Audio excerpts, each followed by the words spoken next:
안녕하세요. 저는 40대 중반 남자입니다. 작년에 한 여자가 저에게 다가왔고, 그로 인해 인생에 많은 변화가 생겼습니다. 워낙 특별한 인연이라 사연을 신청하게 되었네요. 지금으로부터 3년 전에 저는 아내를 떠나보낼 수밖에 없는 충격적인 경험을 하게 되었고, 한동안 정상적인 생활이 불가능했었어요. 아내에게 무관심한 것도 아니었고 결혼을 한 이후부터 연애 때보다 더 많은 사랑을 주며 노력했었는데 우울증이라는 건 제가 아무리 노력을 해도 쉽게 좋아지지 않았죠. 날이 가면 갈수록 심해지는 우울증 증상은 감당하기가 힘들어질 정도로 아내와 저를 버티기 힘들게 만들었고 서로 노력을 하면 좋아질 수 있을 거라는 희망도 점점 사라지기 시작했어요. 결국 아내는 절대 해서는 안 될 선택을 결정하게 되면서 저와의 인연을 끊어내고 말았습니다. 언제까지 이렇게 살아갈 건데? 네가 잘못한 건 하나도 없으니까 죄책감 가지지 말고 살아가면 되는 거다. 엄마도 얼마나 노력했는지 잘 알잖아. 우울증이라는 게 자신에게 다가온 힘든 것들을 감당하지 못할 때 찾아오는 거라더라. 엄마는 며느리도 마찬가지였다고 생각해. 너희들만 노력한 게 아니잖아. 양가 집안 전체가 며느리 우울증 하나 고쳐보려고 얼마나 많은 시간을 쏟아 부었니? 그런데 임신이 안 되는 걸 우리가 어떻게 해줄 수는 없는 거였잖아. 안 해본 방법 없었고 할 수 있는 건 전부 다 했다. 그런데도 임신이 안 되는 건 어쩔 수 없는 거였잖아. 가족들 전부 다 아이를 안 가져도 괜찮다고 몇 번이나 설득을 시켰지만 결과적으로는 달라지는 건 하나 없었다. 오히려 우울증만 심해졌잖아. 병원에서도 최대한 안 좋은 현실에서 빠져나오도록 노력해야 된다고 하지 않았어? 며느리도 독하게 마음을 먹고 남은 인생 잘 살아갈 수 있는 다른 방법을 찾아야지. 아이를 가지지 못한다고 그런 결정을 내린 건 정말 잘못된 행동이었다. 너는 아무 잘못 없으니까 이제 정상적인 삶으로 돌아가야지. 언제까지 이렇게 살아갈 수는 없는 거잖아. 이러다 엄마까지 어떻게 되는 거 보고 싶은 거니? 아내가 바라는 건 저와 결혼을 하고 안정적인 가정 환경에서 아이도 낳아 행복한 가족을 만들어가는 걸 꿈꿔왔었는데 아이를 가질 수 없는 몸이라는 걸 알게 된 이후부터 심각한 우울증 증상이 나타나게 되었고 결국 몸도 마음도 지쳐버린 아내는 해선 안 될 행동을 하게 된 거였죠. 우울증이라는 건 옆에서 아무리 노력을 해봤자 좋아질 수 있는 병이 아니더라고요. 의사의 말대로 자신의 의지가 정말 중요했던 거였죠. 아내와 함께했던 그동안의 세월들이 고스란히 남아있는 집에서 혼자 생활을 하려다 보니 저 또한 정신적으로 많이 힘들더라고요. 이런 모습을 보고 싶어 하지 않았던 부모님께선 저까지 어떻게 될까봐 새로운 지역에서 다시 시작하는 게 좋을 것 같다고 몇 번이나 저를 설득시키려 하셨지만 아내와 함께했던 공간과 추억을 지워버리고 싶지 않았습니다. 저는 아내가 떠났다는 걸 인정하고 싶지 않았고 잠깐 동안 여행을 떠난 걸로 생각해야 남은 인생을 버티며 살아갈 수 있을 것 같았습니다. 그런데 어느 날 답답한 마음에 바깥 바람이나 쐬려고 동네 한 바퀴 돈 다음 집으로 다시 들어가려 하는데 누군가 저희 집에서 초인종을 누르고 있더라고요. 그 모습을 보곤 천천히 걸음을 넘겨 가까이 다가가 누구시냐고 물어보자 저를 바라본 여자는 제대로 된 모습을 갖추지 않은 채 추위에 벌벌 떨면서 상당히 초췌해진 얼굴로 살려달라며 저에게 애원을 하고 있었습니다. 예상하지 못한 일이라 당황스러워하고 있는데 그녀는 저를 바라보며 눈물을 흘리면서 제발 뱃속 애만이라도 살려달라고 떨리는 손으로 배를 어루만지고 있었네요. 얼마나 오랜 시간 밖에서 떨었던 건지 그녀의 입술은 새파랗게 되어 있었고 더 이상 버틸 수 있는 체력이 아니라는 걸 판단한 저는 그녀를 부축해 함께 집으로 들어가게 되었네요. 요즘 세상 험해서 함부로 외부인을 들인다는 거에 느낌이 안 좋았지만 일단 사람 목숨이 우선이라고 판단한 저는 아내와 함께 했던 방에서 추위에 얼어붙은 몸을 녹일 수 있게 따뜻한 이불을 덮어주었고 따뜻한 수프를 준비해 그녀의 기력을 회복시켜 주었습니다. 몇 번이나 감사하다며 허겁지겁 받아먹고 있는 그녀의 모습을 자세히 보니 꽤 오랜 시간 밖에 방치되어 있었는지 몰골이 말이 아니었네요. 누가 살고 있는지 어떤 사람일지 알지도 못하는 집의 초인종을 눌렀다는 게 얼마나 위태로운 상태였는지를 알 수 있었습니다. 일단 푹 쉬게 해주는 게 우선일 것 같아 수프를 다 먹은 그릇을 들고 거실로 나온 뒤 방문을 닫았습니다. 그렇게 한참 동안 거실에서 그녀가 나올 때까지 기다리며 간간히 밖의 상황을 살펴보고 있었어요. 그녀를 혹시라도 찾고 있는 사람이 있을지도 몰라 창밖을 바라보고 있었죠. 그런데 그 사이 방문을 열고 천천히 걸어 나온 여자는 저에게 정말 감사하다는 말과 함께 경찰에는 신고하지 말아달라고 부탁을 하고 있었네요. 저는 그녀에게 무슨 일이 있었는지 알 필요가 있었습니다. 외부인을 집으로 들인다는 게 쉽지 않으셨을 텐데 정말 감사합니다. 잠깐 쉰 것뿐인데 다행히 몸이 많이 좋아졌어요. 지금 제가 보호를 받을 곳이 없거든요. 도대체 무슨 일이 있었던 거죠? 급하게 도망 나오신 것 같은데 정말 경찰의 도움이 안 필요하세요? 문제가 있다면 바로 잡아야 보호를 받으실 수 있죠. 갈 곳도 없는데 경찰한테 도움을 받게 되면 다시 그 집에 들어가야 되거든요. 그렇게 된다면 저는 또 오래 버티지 못하고 도망쳐 나올 수밖에 없을 거예요. 솔직하게 말씀드리면 저희 남편과 시부모님께서 뱃속의 아이가 없어지길 바라고 계세요.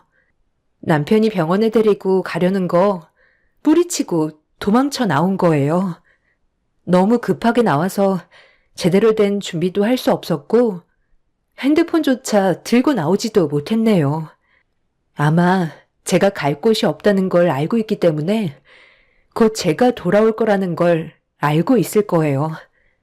하지만 다시 시댁에 발을 들인다면 그땐 정말 뱃속에 있는 아이가 무사하지 못할 거예요. 많이 불편하시겠지만 아주 잠깐이라도 신세를 지면 안 될까요?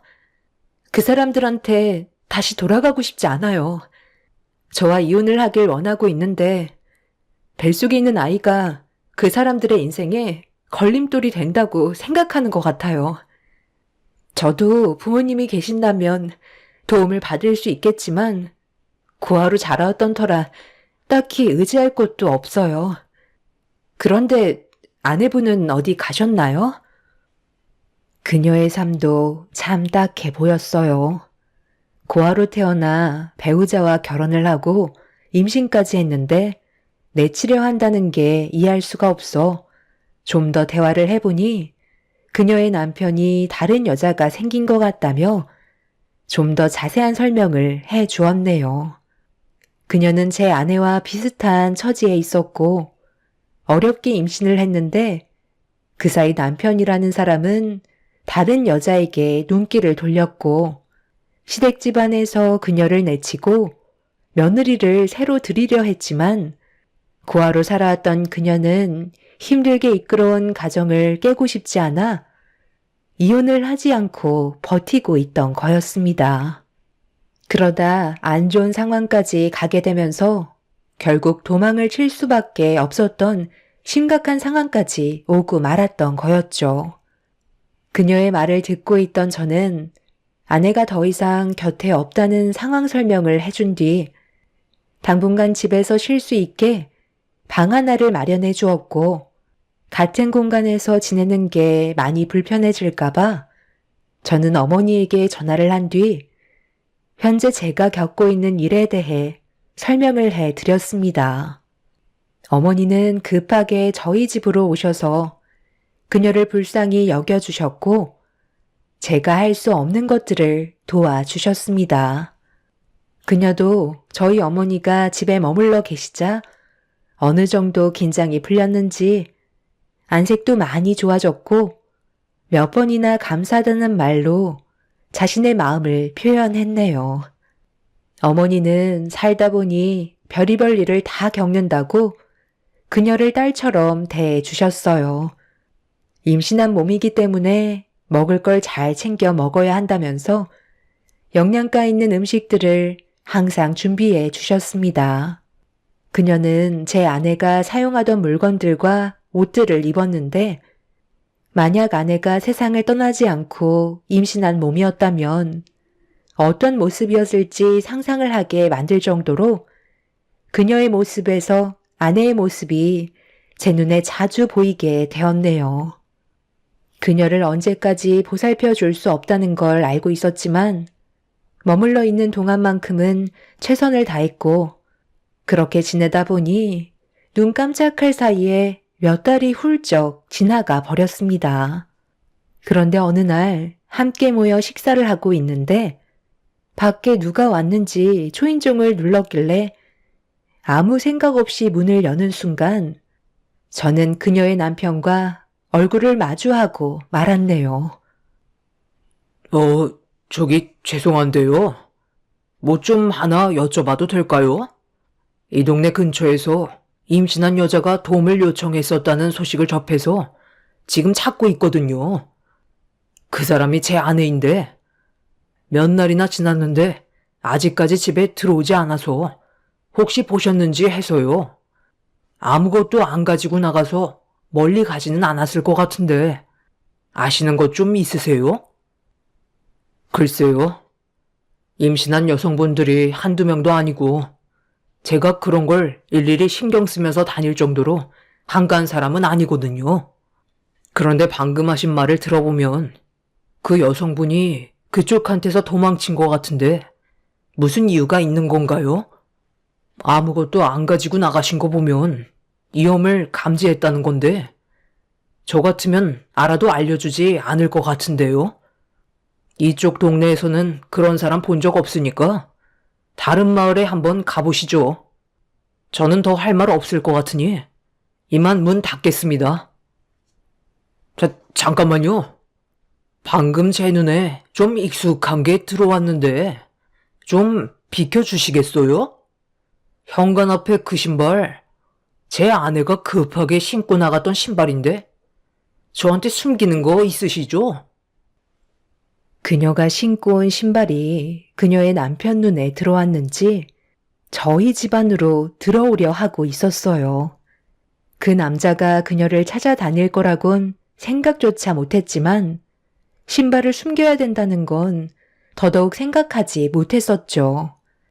그 남자는 확실하게 자기 아내의 신발이 맞다면서 저를 강하게 밀치고 들어오려 하길래 저는 그 남자를 저지하면서 남의 집에 함부로 들어오면 주거 침입죄라고 현관 앞에서 몸싸움이 벌어지고 말았네요. 그렇게 서로 막말까지 퍼부으면서 난리를 치던 순간 갑자기 그 남자 뒤에서 팔 하나가 불쑥 들어와 제 머리채를 잡더니 어디서 거짓말을 하냐고 저를 강하게 밀쳤고 중심을 잃으며 뒤로 넘어진 순간 한 노인네와 그 남자가 순식간에 거실로 들어와 버렸습니다. 결국 그녀는 그 사람들의 눈에 들어왔고 그 남자는 그녀의 팔을 강하게 잡은 뒤 당장 집으로 돌아가자며 엄청나게 화가 난 표정으로 그녀를 노려보고 있었습니다. 저는 급하게 일어나 그녀의 팔을 잡고 있던 남자의 팔을 낚아챈 뒤 한마디 했네요.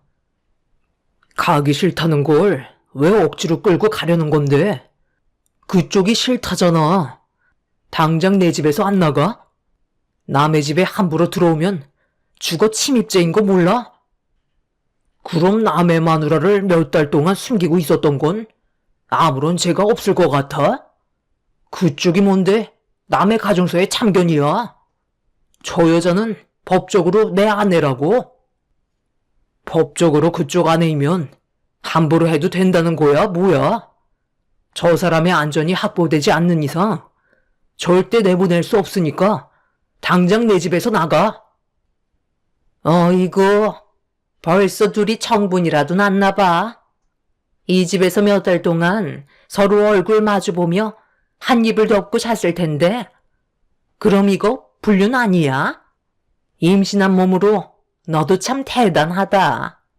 아들, 내가 그래서 뭐라고 그랬어? 부모 없이 자란 여자는 무조건 받아주면 안 된다고 했었잖아. 배가 남산만하게 불러서 이제 손도 못 쓰겠다. 너 때문에 내 인생 다 망치게 생겼다고. 내가 이혼하고 각자 인생 살기 위해 뱃속에 있는 아이는 정리하자고 얘기했었지. 네가 그 아이를 빌미로 내 발목을 잡을 게 뻔한데 내가 당하고만 있을 것 같아? 만삭이건 뭐건 다 필요 없으니까 당장 병원부터 가자고. 그리고 두 번 다시 내 인생에 나타나지 마. 내가 왜 당신 말을 들어야 하는 건데? 뱃속에 있는 아이는 내 아이고 당신이 함부로 할 수 있는 존재도 아니야. 그냥 이혼해 준다니까? 꼭 이렇게까지 해야 돼? 너 같은 족속들은 나중에 뒤에서 다른 말 나올지 모른다고. 그래서 나는 안전을 선택한 거고 내 인생에 피해가 가지 않게 하려는 것뿐인데 뭐가 잘못됐어? 정말 말 참 더럽게 하시네. 가정을 꾸린 사람이 하나뿐인 아내한테 그런 식으로 말을 하면 되겠어요? 그리고 뱃속에 있는 아이를 왜 당신 멋대로 하려는 건데? 다른 사람들은 아이를 가지지 못해 간절한 사람들도 있는데 그쪽은 뱃속에 있는 생명이 아무렇지도 않아? 다시 한번 말하는데 저분의 안전이 우선이기 때문에 여기에서 한 발짝도 못 나가니까 당장 내 집에서 나가세요. 엄마는 현주 씨 데리고 방으로 들어가세요. 그리고 제가 문을 열어달라고 할 때까지 절대 나오지 마세요. 저는 그 자리에서 경찰에 신고를 한 뒤에 그 사람들이 그녀에게 다가가지 못하게 막아섰고 점점 더 몸싸움은 격해지게 되었네요. 다행히 심각해진 상황 속에 경찰분들이 그래도 늦지 않게 도착해 도움을 받을 수 있었고 경찰들은 그녀와 저희 가족의 편을 들어주면서 어려워질 것 같은 상황은 겨우 정리를 할 수 있었습니다.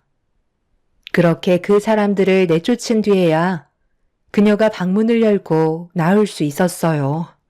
너무 갑작스럽게 일어난 일이라 다리에 힘이 풀려 그 자리에 주저앉고 말았네요. 그녀는 자기를 끝까지 지켜줘서 정말 고맙다며 눈물을 흘렸고 어머니는 저희 집에선 그녀의 안전을 보장할 수 없을 것 같다고 어머니 댁에서 보살펴 주겠다는 말을 하셨네요. 그렇게 저희는 아무 조건 없이 그녀를 도와주었고 한동안 그 사람들과 마주치는 일은 없을 줄 알았는데 어느 날 그녀의 시댁 집안이 저희 집 앞에서 저를 기다리고 있었고 그 사람들을 무시하고 집으로 들어가려 하자 그 남자가 잠깐 대화 좀 하자며 진지하게 할 말이 있다고 부탁하길래 무슨 말인지 들어보기라도 하려고 장소를 옮겨 대화를 하게 되었어요. 그런데 그 남자의 어머님이 뱉은 첫마디에 저는 상당한 충격을 받고 말았습니다. 얼마면 되겠어요?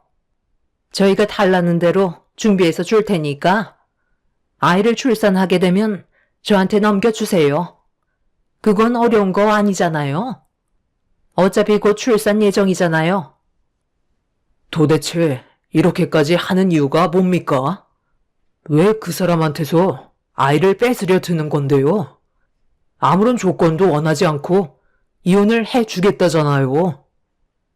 사람은 원래 겉과 속이 다른 거예요. 제가 그 말을 어떻게 믿어요? 그리고 내 아들이 다른 집안과 결혼하기로 벌써 내가 전부 다 계획을 짜놨는데 그 아이가 걸림돌이 된다고요. 상대편 집에서 그 아이의 존재가 사라지길 원하고 있어요. 그렇지 않으면 결혼은 없었던 일로 하자는데 시키는 대로 해야 되지 않겠어요? 그쪽 집안이 재력이 얼마나 좋은데 어렵게 찾아온 기회를 아이 하나 때문에 내 아들 인생을 망칠 수는 없다고요. 그렇게 해줄 수 있는 거죠? 부탁드려요. 돈 필요하잖아요. 세상에 돈 싫어하는 사람들도 있어요. 섭섭지 않게 두둑히 챙겨드릴 테니 며느리 출산하면 그 아이 데리고 저희한테 찾아와 주세요. 솔직히 그쪽의 남의 집안일에 참견하는 것 자체가 문제 있는 거 아니야? 남들이 보면 둘이 부부인 줄 알겠다. 왜 이렇게까지 하는 건데? 서로 피곤한 일 만들지 말고 다시 제자리로 갖다 둡시다. 그쪽은 원래 인생 살면 되는 거고 우리도 우리 삶을 다시 찾으면 되는 거예요. 어려운 거 없잖아요. 일 복잡하게 만들어봤자 좋을 거 하나 없어요. 그 뱃속에 있는 아이가 사연이 좀 많아서 좀 골치 아파요. 원래 존재 자체가 없어져야 될 아이라고. 어렵게 생각하지 마시고 그냥 눈 딱 한 번 감고 저희 엄마가 하라는 대로 따라와 주기만 하면 서로 피해 볼 일은 없을 겁니다. 무슨 말인지 아시겠죠? 뭐 하나만 물어볼게요. 이렇게까지 할 거면 뭐하러 결혼을 한 거예요? 애초부터 돈 많은 집안과 결혼했으면 되는 거 아니었어요? 고아로 자라왔다는 거 알면서 불쌍하지도 않아요? 뱃속에 있는 아이한테 불행을 주고 싶지 않아 버티고 있는 그 사람이 무슨 잘못이에요? 처음부터 끝까지 본인들이 원하는 대로만 하잖아요. 처음에는 진심으로 사랑했죠. 사랑도 없는데 결혼을 했겠어요? 그런데 결혼을 하고 바로 임신이 될 줄 알았는데 생각보다 쉽지 않더라고요. 그래서 정말 많은 방법을 찾아서 해봤는데 좋은 소식이 없다 보니 저도 지치게 되었고 저희 부모님께서도 실망을 많이 하셨죠. 그러던 사이 저희 엄마가 괜찮은 여자를 소개해줘서 만나봤는데 정말 이 사람이다 싶더라고요. 그래서 결혼을 결심하게 됐는데 하필 그 사람 뱃속에 아이가 생겼다네. 이미 나는 마음이 떠났고 더 이상 함께 살고 싶지 않았는데 임신을 하게 됐으니 모든 계획이 무너지게 생겼잖아요. 그래서 뱃속에 있는 애를 정리하고 각자의 인생으로 돌아가자고 했는데 계속 고집을 부리면서 버티다 보니 여기까지 오게 된 거예요. 저희가 왜 이렇게까지 하는지 어느 정도 이해되셨죠? 저한테 그 애 넘겨주면 저희 엄마가 알아서 그 사람 몰래 찾지 못하는 곳에 두고 온다고 하니까 걱정하지 마시고 최대한 자연스럽게 데리고 나올 수 있는 방법만 생각하세요. 일단 여기 계약금입니다. 누구는 아이를 가지지 못해 세상을 떠났는데 그 사람들은 애를 처분하지 못해 저한테 돈을 쥐어주고 있었어요. 더 이상 들을 필요도 없었고 너무 화가 치밀어 올라 그 사람들의 면상에 지고 있던 물컵 안에 물을 뿌려버린 뒤 자리에서 일어나 집으로 돌아왔네요. 제가 나가려 할 때 그 사람들이 저한테 후회할 짓 하는 거라고 소리를 질렀지만 저는 절대 후회한다는 생각이 들지 않았습니다. 그녀와 뱃속에 있는 아이가 저와 인연이 된 만큼 지켜줘야 한다는 게 제가 가진 책임이었고 그날 이후부터 개차반 같은 남자 대신 제가 그녀를 안전하게 보호해주게 되었네요. 그렇게 시간이 흘러 그녀가 진통이 왔다는 소식을 일을 하다가 듣게 되었고 6시간의 진통 끝에 뱃속에 있던 아이는 세상 밖으로 나올 수 있었습니다. 저는 그녀의 남편도 아니고 그저 도와준 사람일 뿐이었지만 태어난 아이를 본 순간 저도 모르게 눈물이 흘렀고 새 생명이 탄생하는 기적이 얼마나 아름다운 건지 느낄 수 있었습니다.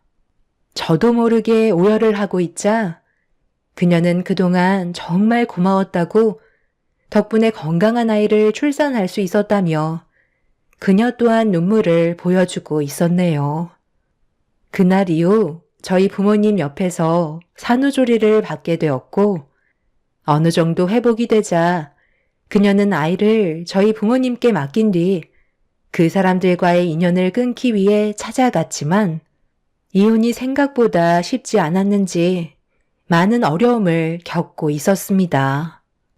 결국 소송으로까지 이어지면서 두 사람은 꽤 오랜 시간 동안 공방이 이루어졌고 재판에선 그녀의 손을 들어주는 결과를 얻을 수 있었네요. 그렇게 그녀는 전 남편과 이혼을 하게 되었고 새 출발을 할 수 있는 좋은 소식을 접할 수 있었습니다. 법적으로 모든 게 해결이 되었으니 더 이상 그 사람들도 찾아와서 행패를 부리거나 하는 일은 없었습니다. 그리고 그녀가 받은 이혼 위자료로 작은 집 하나를 구하려고 알아보려 하자 부모님께서 혼자서 아이를 키우면서 일을 할 수는 없다며 당분간 아이를 돌봐주겠다는 제안을 하셨고 그녀는 저희 부모님께 도움을 받게 되었네요. 어머니는 그녀의 아이를 친손주처럼 많은 사랑을 주면서 돌봐주셨고 저 또한 그런 어머니의 희생에 너무 감사했었어요. 그렇게 잘 지내고 있던 어느 날 모두가 함께 모여 식사를 하고 있는데 그녀가 생각지도 못한 말을 꺼내었고 저희는 그녀의 행동에 너무 놀라 말을 이어나가지 못하고 있었네요. 어머님, 저 솔직하게 말씀드릴게요.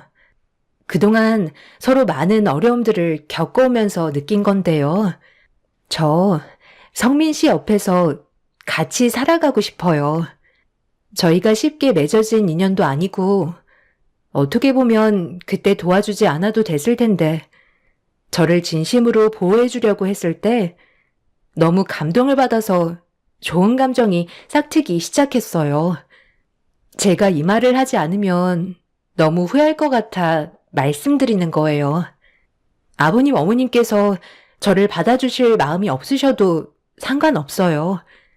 제 감정에 솔직해지고 싶었고 그동안 받았던 많은 사랑 앞으로도 항상 감사하게 생각하면서 살아갈 거거든요. 힘들 것 같다고 말씀하셔도 상처받지 않을 거니 걱정 마세요. 그리고 이번에 힘들게 태어난 제 아이는 그 사람의 아이가 아니에요. 저도 친부가 누군지는 몰라요. 그것 때문에 그쪽 집안에선 저와 아이가 더럽다고 싫어했던 거고요. 저는 그 사람이 시키는 대로 했을 뿐인데 막상 아이를 가지고 임신을 하고 나니 모든 것들이 싫었나 봐요. 자기 자식도 아닌데 법적으로 책임지고 싶지는 않고 새롭게 시작하려는데 그 사람이 저 몰래 만났던 다른 집안에서 제 아이를 너무 불결하게 생각해 존재 자체를 없애려 했던 거예요. 아니, 그럼 저 아이가 전 남편의 아이가 아니라는 거야? 아니, 그럼 누구 아이라는 건데?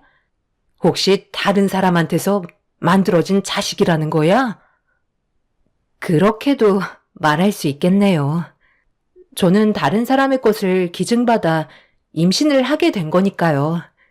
원래 이렇게까지 하고 싶지 않았는데 전 남편의 정자의 상태가 많이 안 좋았어요.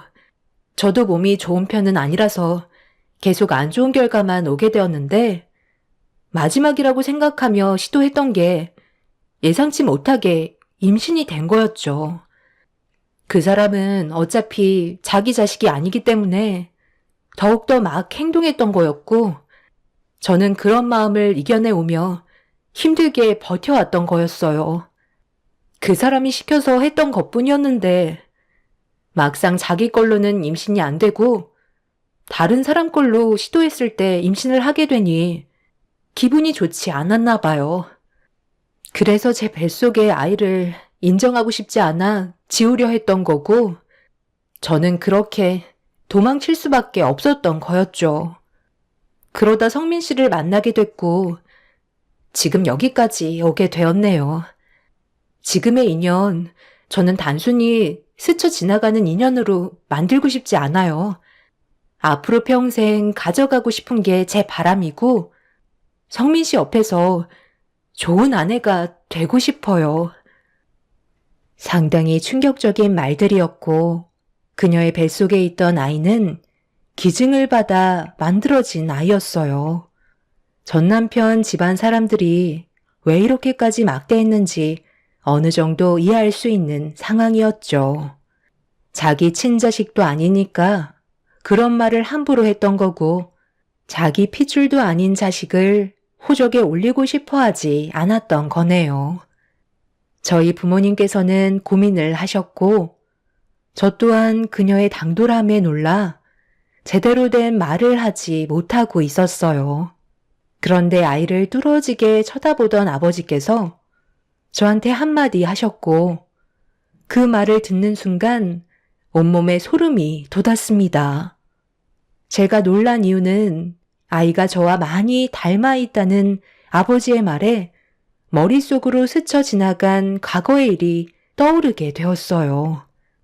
예전에 아내가 세상을 떠나기 전에 저를 데리고 정자기증센터에 간 적이 있었어요.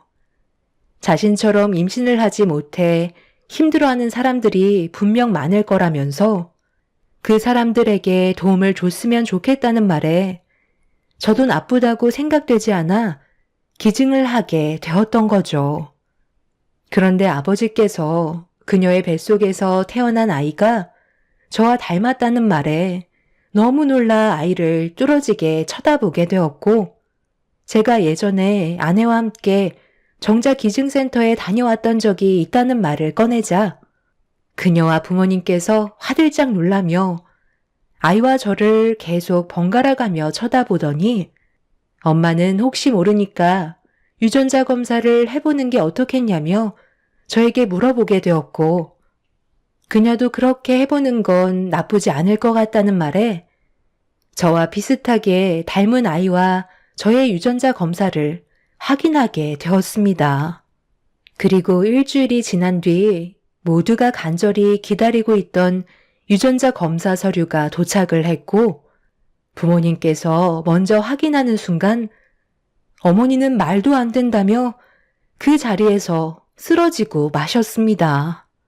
그녀는 검사 용지를 급하게 들어 먼저 확인을 해보더니 손을 부들부들 떨며 저에게 건네주었고 제가 제일 마지막으로 유전자 검사 서류의 내용을 확인하는 순간 99% 일치한다는 충격적인 결과를 받아볼 수 있었네요. 그날 저도 모르게 태어난 아이를 다시 바라보게 되었고 내게 온 기적에 폭풍 오열을 하고 말았어요. 기증센터에 많고 많은 정자들 중에 하필 제게 그녀에게 도달을 했던 거고 세상 밖으로 나온 아이가 제품에 안겨있던 거였네요. 이런 인연이 만들어졌다는 게 너무 신기하고 아직까지도 저를 보며 웃고 있는 아이가 제 아이라는 게 믿어지지가 않습니다. 그녀와 저는 현재 결혼을 했고 행복한 가정을 꾸리며 살아가고 있어요. 만약 그때 아내의 말을 듣지 않았다면 이런 기적 같은 일은 벌어지지 않았겠죠.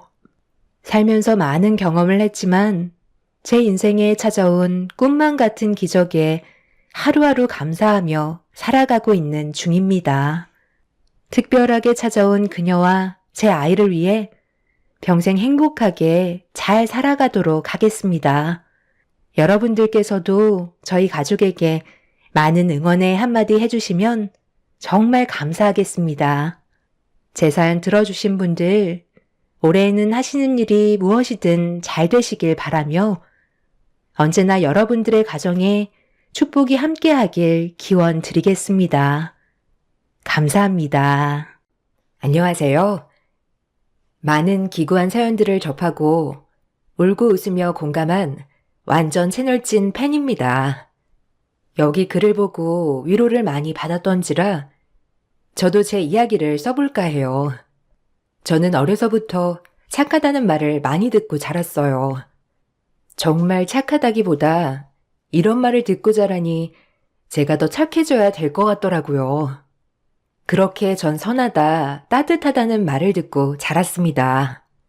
인자하신 부모님 밑에서 성품이 올곧게 자라다 보니 제 주변엔 사람들이 끊이지 않았죠.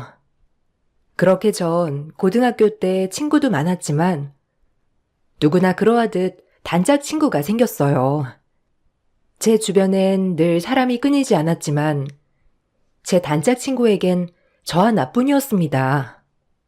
저와는 달리 부모님도 이혼하시고 성격이 둥글둥글한 친구가 아니었기 때문에 남들과는 잘 못 어울리는 친구였죠.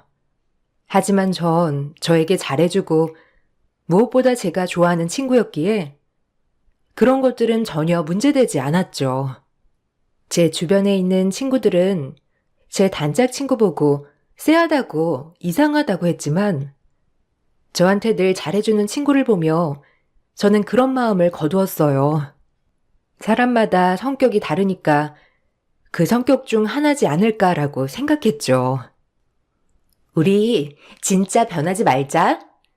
결혼해서도 같은 아파트 살면서 왕래 자주 했으면 좋겠다. 그치?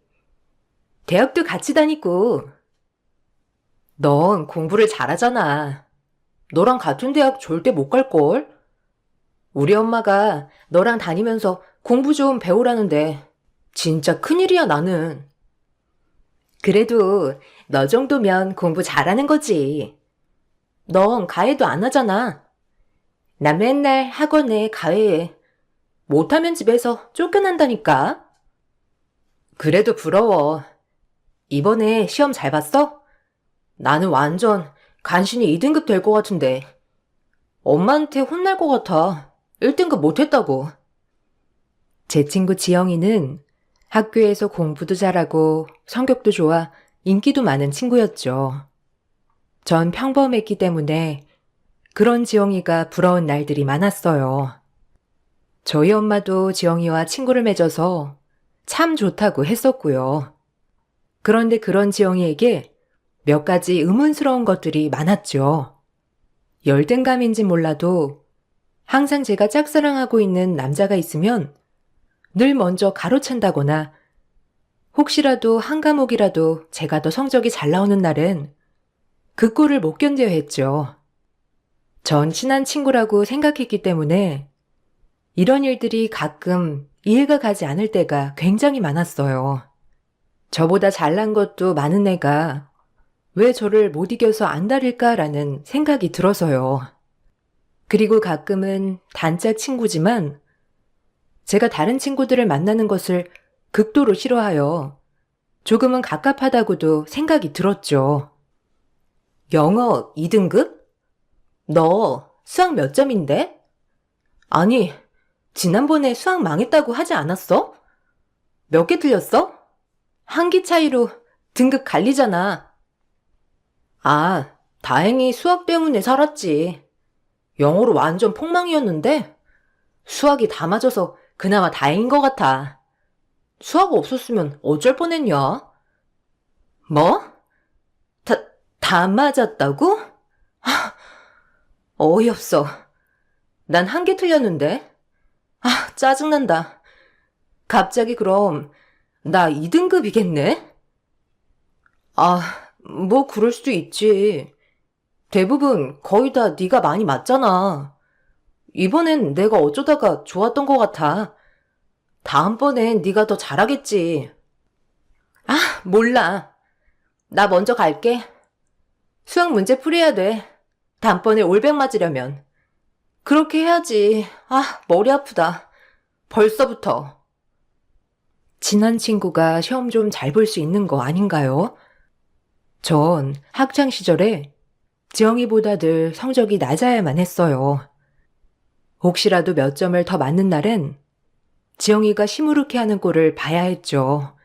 가끔 이런 모습들이 이해가 가지 않고 날 진짜 친구로 생각하나도 싶었지만 다음날이 되면 언제 무슨 일이 있었냐는 듯 다시 저에게 쪼르르 달려와 팔짱 끼는 모습에 그냥 그러려니 하고 넘어갔습니다. 하지만 주변 친구들은 그런 지영이의 모습을 안 좋게 보기도 했기 때문에 주변 친구들이 오히려 저에게 놀지 말라고 했었죠. 아니, 성한이가 너 좋아한다고 하지 않았어? 웃긴다. 뻔히 알면서 지영이는 네 단짝 친구인데 어쩜 성한이한테 고백을 해? 아, 몰랐나 보지. 뭐 내가 딱히 그런 거 말한 적도 없고. 그리고 내가 성한이한테 관심이 없으니까 괜찮아. 전교생이 다 아는 걸 걔가 몰랐다고? 쟤 가끔 보면 쎄한 구석이 한 군데가 아니라니까? 친구라고 너무 믿지 마. 맨날 너한테 딱 달라붙어서 좀 쎄하니까 하여튼 친구라고 너무 믿지 마. 애들이 다 너 안타까워한다니까? 착한 네가 지영이한테 이리저리 휘둘리는 것 같다고 엄청 그래. 그러니까 조심해. 약간 애가 독한 게 확실히 너 이용하는 것 같기도 해. 안 그래? 에이, 친구끼리 이용이 어딨어. 일단 고마워. 그런 얘기 나한테 해줘서. 내가 알아서 잘 해볼게. 그리고 막상 알면 착한 애야. 저 역시도 이상한 거 투성이었지만 항상 저만 찾는 지영이 때문에 내가 못된 생각을 하는 건 아닐까 하는 마음에서 이런 생각들을 거두곤 했어요. 그렇게 시간이 지나 저희는 대학을 갔고 저는 공대를 가게 되었죠. 지영이는 저보다 훨씬 공부를 잘했기 때문에 의대를 들어갔어요. 뭔가 한편으로 이제 떨어진다는 사실이 아쉬웠지만 그래도 약간은 저도 다른 친구를 만날 수 있음에 약간 자유를 얻은 느낌도 들었죠. 그렇게 저희는 대학을 진학하게 되었고 서서히 연락을 하지 않게 되는 날들도 많았어요. 하지만 친구는 제가 연락이 뜸하면 늘 집에 찾아와 제 주변을 맴돌았습니다. 그런 친구가 안쓰러운 날들이 많았죠. 다른 친구들이랑은 안 맞아. 약간 나를 이기적으로 생각한다고 할까?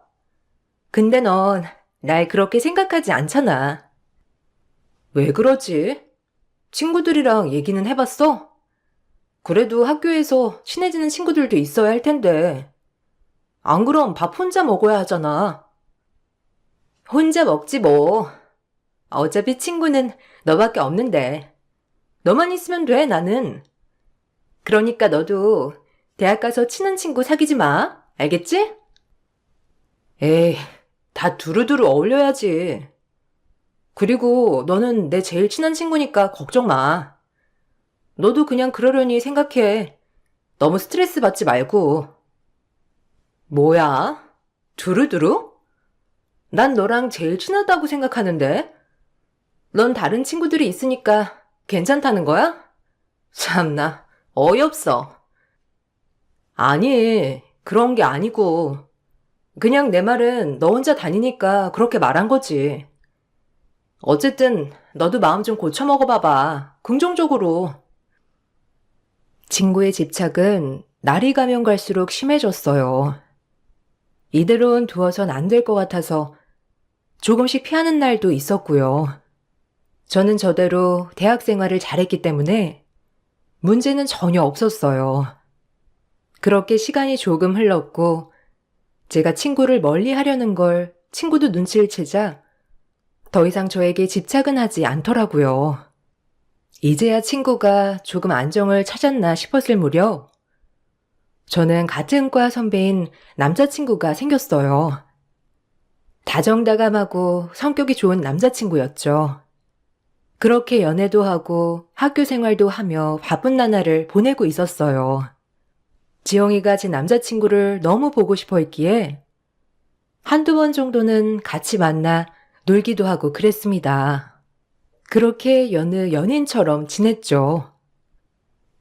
어머, 오빠, 우리 민정이한테 잘해주셔야 해요.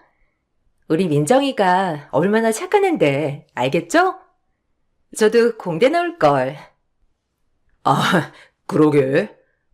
아마 지영이가 공대 오면 공대 여신일걸? 우리 공대엔 인물이 별로 없거든. 네가 킹 깔 거다, 아마. 그럼 나는? 참나, 웃긴다, 오빠. 오빠, 내가 제일 예쁘다면서. 지영이 보니까 바로 지영이 보고 킹카래. 어이없어. 아, 내 눈엔 네가 제일 예쁘지. 그래도 지영이도 많이 예쁘다는 얘기야. 오해 금지. 오늘은 내가 쏜다. 많이 먹어. 그렇게 서로 어울리며 재밌게 지내던 중 어느 연인처럼 저희는 다투기도 하였고 서서히 서로에게 소홀해졌어요. 그러던 중 남자친구가 싸늘하게 변해가더라고요. 남들 다 오는 권태기겠거니 했고 그저 대수롭지 않게 생각했어요. 하지만 권태기 치고는 아예 저를 안 좋아하는 것 같은 모습에 저는 이별을 해야 했어요. 그렇게 저의 첫 이별이 되었습니다. 첫 이별의 아픔이 누구나 그러하듯 저에게도 큰 시련이었죠. 그래도 남들 다 하는 연애도 해보고 그런 대학 생활이었어요. 그렇게 시간이 흘러 졸업을 하게 되었고 친구들한테 믿기지 못할 소식을 들었습니다. 저의 첫 남자친구가 제 친구 지영이와 사귀고 있다는 사실을요. 너 몰랐어? 네 의대 친구랑 네 전 남자친구랑 사귀잖아. 아니 진짜 웃기지 않아? 뻔히 알았을 텐데 어떻게 친구 남자친구를 사귀어? 아니 몰랐지. 요새 연락도 안 했었고 내 남자친구 한두 번 보여준 게 다야. 근데 둘이 그럼 눈이 맞았다는 건가? 그래. 걔 약간 눈빛이 이상하다 했다니까. 아휴, 하여튼 착해 빠져가지고. 친구 믿지 말라니까. 넌 너무 믿은 거 아니야? 아, 어이없다. 그래도 괜찮아. 이제 마음 정리 다 했는데 뭐. 둘이 천년만년 오래 사귀라고 그래. 아휴, 징글징글하다 진짜.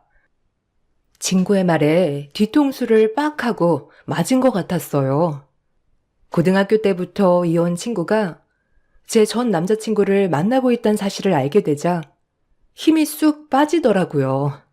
전 그렇게 그 친구와 인연을 끊어야겠다고 결심을 하고 더 이상 연락도 받지 않은 채 시간을 보냈어요. 시간이 많이 흘렀고 저는 취직을 하여 지금의 남편을 만났습니다. 남편은 더할 나위 없이 좋은 사람이었고 시부모님도 좋은 분들이었죠.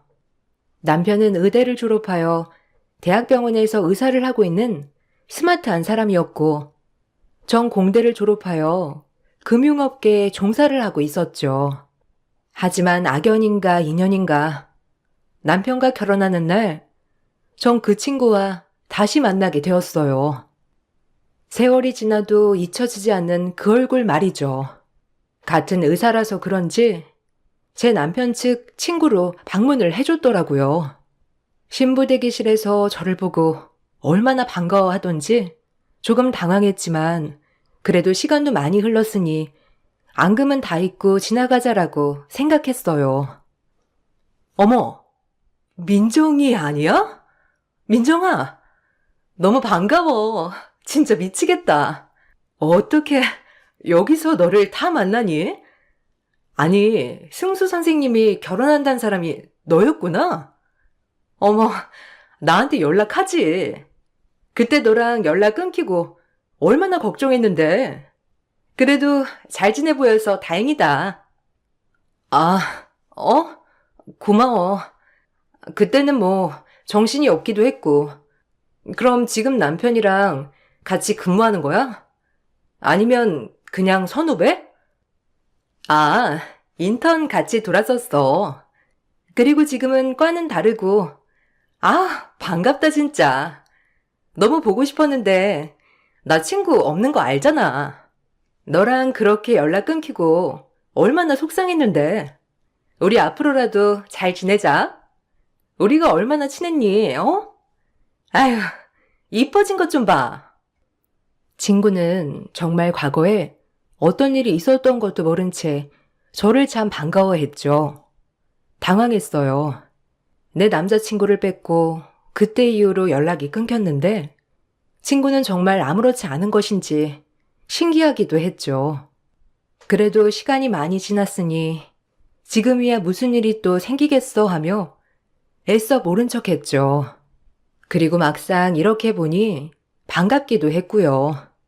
하지만 역시나 제 친구는 저희 시어머니에게 다가가서 묻지도 않은 안부를 물으며 인사를 하더군요. 워낙 사교성도 좋고 밝은 친구여서 그런가 보다 했지만 친구의 인사말에 저 역시 좀 당황스럽고 인상이 찌푸러졌어요. 제 동생도 그 자리에서 저 언니 미친 거 아니냐고 하더라고요. 어머, 어머니, 축하드립니다. 승수 선생님 병원 동료예요. 너무 고우세요. 오늘 알고 보니 신부가 제 고등학교 동창이더라고요. 아, 이런 우연이. 아, 제가 승수 참 좋아했었는데 너무 아쉽지만 제 친구도 좋은 친구라서 행복하게 살기를 바랄게요. 축하드려요. 어머머머, 우리 승수 동료라면 혹시 의사 선생님? 아유, 그렇구나. 아니, 진작 찾아오지, 그럼. 아우, 고와라. 싹싹하기도 하고. 고마워요. 축하해줘서. 이름 좀 알 수 있을까? 내가 이렇게 동료라고 나한테 와서 인사한 사람이 처음이라. 아, 김지영이라고 해요. 앞으로 자주 찾아뵐게요. 제가 승수쌤이랑 둘도 없는 동료 사이거든요. 오늘 너무 아름다우세요. 아유, 의사 아가씨가 성격도 싹싹하니 밝기도 하지. 너무 이쁘다. 아니, 우리 승수 안 만나고 그동안 뭐 했대? 아유, 아쉬워라. 제 동생이 하객들을 맞이하며 저 모습을 보고 미쳤다고 생각이 들었대요. 좋아했었다니. 그리고 언니 고등학교 때 친구 아니었냐면서 저에게 와서 얘기를 해주는데 역시나 제가 어릴 때 생각한 그런 친구의 모습이 맞았어요. 남들이 저에게 귀에 닦지 않도록 말해준 것을 전 못 믿었는데 친구는 그냥 제가 가지고 있는 모든 것들을 다 가지고 싶어 하는 듯 보였죠. 이제 어느 정도 순진한 나이는 지났기에 그런 정도는 다 할 수 있었거든요. 너무 어처구니가 없었지만 제 결혼식이라 많이 참았고 또 오랜만에 보는 친구이기도 하니 그러려니 하고 넘어갔어요. 그리고 제 남편은 그렇게 쉽게 흔들릴 사람이 아니란 것도 알고 있었고요. 아니, 저 언니 그때 우리 집 자주 오던 언니 아니야? 아주 꼬리가 10개 달린 백유우던데? 사돈 어른한테 어머니 어머니 참나. 아, 원래 그래. 그냥 내버려 둬. 내가 초대한 것도 아니고 승수 씨 직장 동료라잖아. 의사업계도 참 좁다. 하필 쟤랑. 하, 기가 막혀. 언니, 정신 똑바로 차려. 둘이 뭔 일 나는 거 아니야? 저 여자 작정하고 꼬시면 장난 아니겠던데? 어? 네 형부가 어디 그럴 사람이냐? 그냥 그러려니 해. 그렇게 해야지. 이제 만날 일 없으니까. 됐어, 그만해 너도. 나도 짜증나니까. 그렇게 결혼식을 올렸고 결혼식 사진을 찍는 데서도 지영이랑 친구는 제 남편 바로 옆에서 팔짱을 끼더라고요. 얼마나 기가 막힌지 오히려 사진사가 친구분 팔짱 좀 빼시라고 할 정도였습니다. 나랑 무슨 악연인지 고등학교 때 손절을 쳤어야 한 건데 라며 이를 부득부득 갈았고 저흰 그렇게 신혼여행을 가게 됐죠. 신혼여행에서 남편에게 혹시 지영이란 친구랑 친하냐고 넌지시 물어보니 그냥 동료일 뿐이라며 선을 긋더라고요. 한편으론 다행이다 싶으면서도 한편으론 정말 불안한 마음이 스멀스멀 자리했죠. 그렇게 행복한 신혼여행을 마치고 집으로 돌아오는 날, 원래 저를 예뻐하던 시어머니는 언제 그랬냐는 듯이 저를 대하는 태도가 눈에 띄게 달라지기 시작했습니다. 갑자기 왜 그러는지 이해가 가지 않았지만 최대한 맞춰드리려고 노력했어요. 이해가 가지 않았거든요. 신혼여행에서 전화 한번 딸랑하고 그게 다냐? 에휴, 애가 왜 이렇게 뻣뻣해? 남들은 그렇게 매번 전화 보고 한다던데. 네? 보통 그날 도착해서 전화하고 그냥 어머님이 괜찮다고 하시길래 그랬죠. 제가 더 신경 썼어야 했나 봐요. 당연하지. 여자가 알아서 이런 건 딱딱 신경 써야지. 안 그러냐? 뭐 이제 와서 말하는 거지만 우리 아들이 의사잖니. 난 같은 의사 만나길 바랬다. 얼마나 좋아. 부부가 의사면 애들도 똑똑할 거고 안 그래? 그래도 아들이 너무 좋다니까 뭐. 이 정도면 됐다 싶어서 결혼시켰더니 알랑거리는 맛이 있기를 해. 아니면 애교가 많아서 나를 녹이기를 해. 우리 아들 못 봤냐? 그 좋단 여자 줄 서 있는 거? 알아서 잘해 알겠어? 나중에 우리 아들 떠나간 다음 후회하지 말고. 너 내가 이제 하는 거 지켜볼 거다. 알겠니? 아, 진짜. 엄마 그만해요. 왜 이래 갑자기?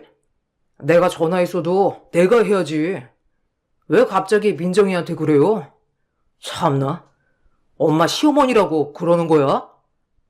어머머. 아들, 지금 말 다 했어?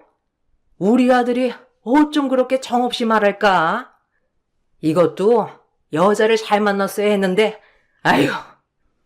순간 망치로 머리를 한 대 맞은 것 같았습니다. 결혼 전 그렇게 상냥하시던 어머님이 갑자기 결혼 후 저렇게 돌변하신 이유가 뭘까라고 생각이 들었죠. 아무리 제 머리로 생각을 해봐도 그날 결혼식에 지영이가 나타났던 날 같았습니다. 예쁘고 싹싹한 지영이 게다가 의사라고 하니 갑자기 저한테 장가를 보낸 아들이 아까워서겠죠. 전 너무 어이가 없었어요. 어머니, 무슨 말씀이세요? 여자를 잘 만났어야 했다는 게 지금 절 잘못 만나서 그렇다는 거예요? 저희 지금 신혼여행 막 다녀왔어요.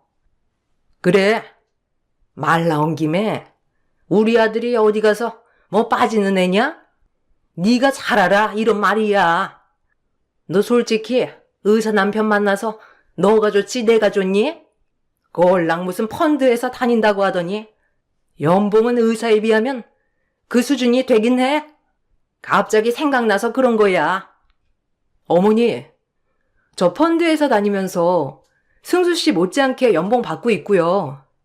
갑자기 왜 그러신진 모르겠지만 자꾸 이러시면 저 여기 오는 거 불편해서 더 이상 못 와요. 아시겠어요?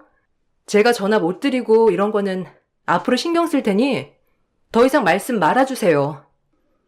이 말을 끝으로 시댁에서 나왔어요.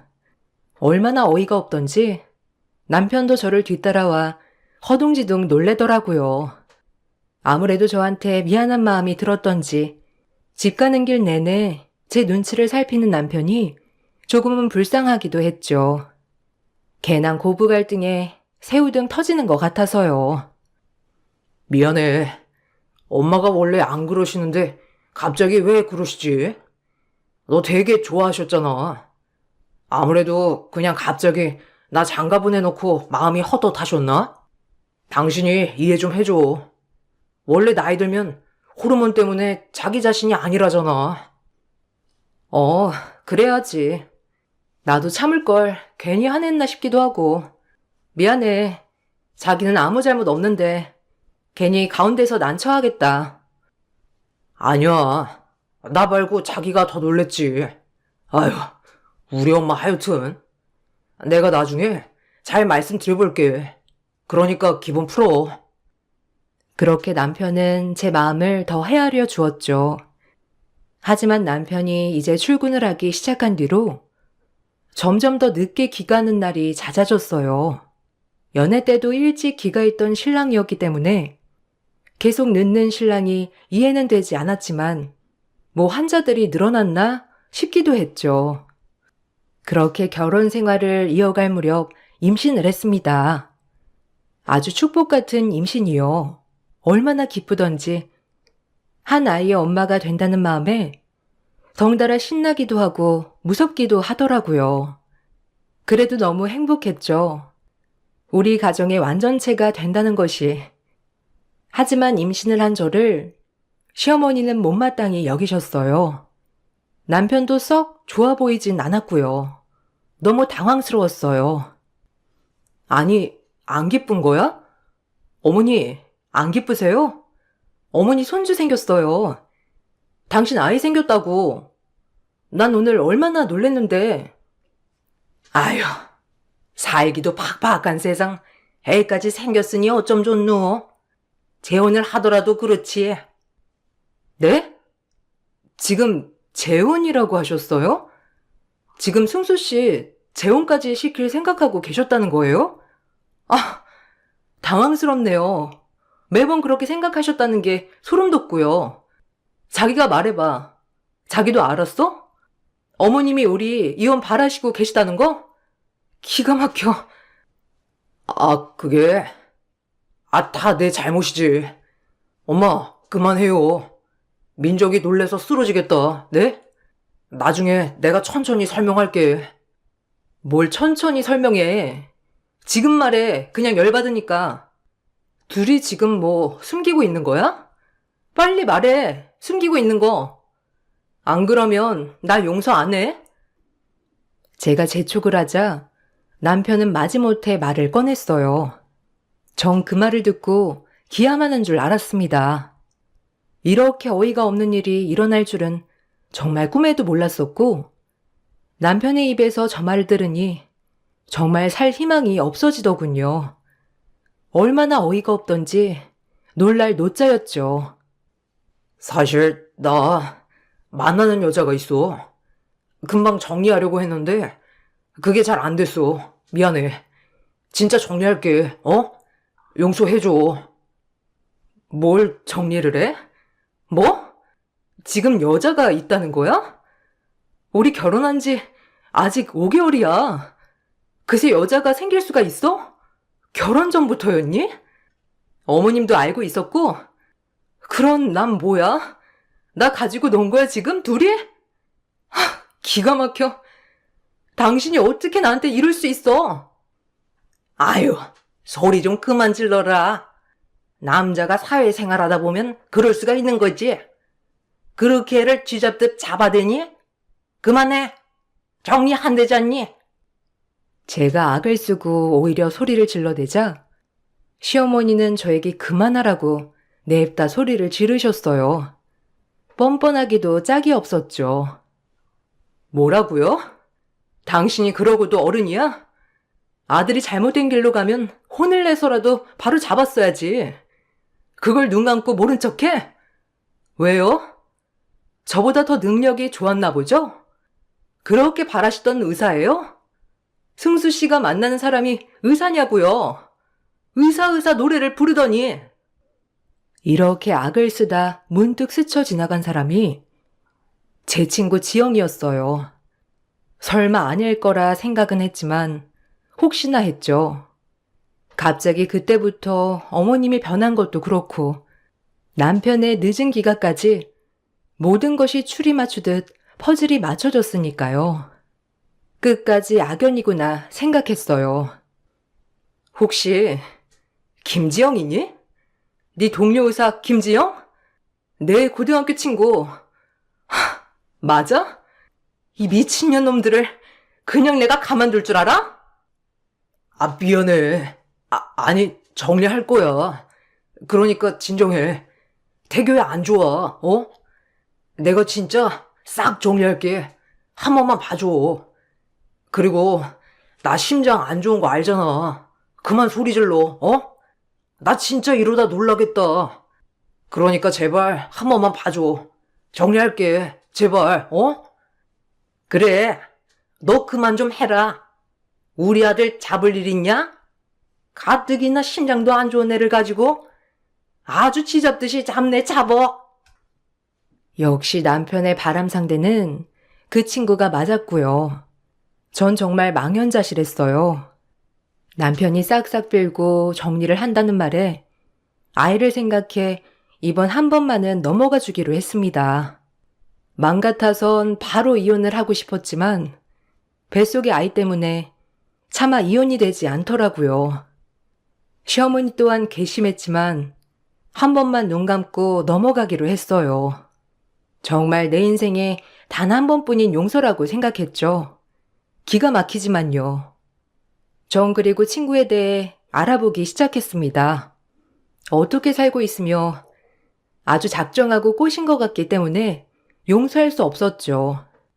다행히 제 지인들과는 아직도 연락 중이라는 말에 전 지인들을 만나 지영이의 안부를 물었죠. 지인들의 말은 심히 놀라웠어요. 지영이? 아휴, 걔 말도 마. 남자라면 사족을 못 쓰긴 하잖아. 아, 그 누구냐? 내 친구도 남자친구 뺏기고 난리 났었어. 애가 어쩜 그래? 아, 그래? 아니, 오랜만에 본 거라서 좀 궁금해지더라고. 그래서 그냥 걔 요새 뭐하고 지내는지 궁금해서. 걔 아마 5년 전인가? 파혼인가 했을걸? 그 파혼한 이유가 뭐 때문인지 알아? 너 알면 아주 기절할걸? 뭐? 그런 일이 있었다고? 아, 기가 막혀. 너무 소름이잖아.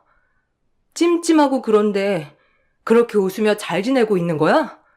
아, 무섭다. 걔 무서운 거 한두 번이니? 아마 걔 집착 알잖아. 징글징글한 거. 너도 친했지 않았나? 하여튼 걘 가까이 하면 안 될 애야. 지인이 말해준 지영이의 파경 사유는 아주 놀라웠습니다.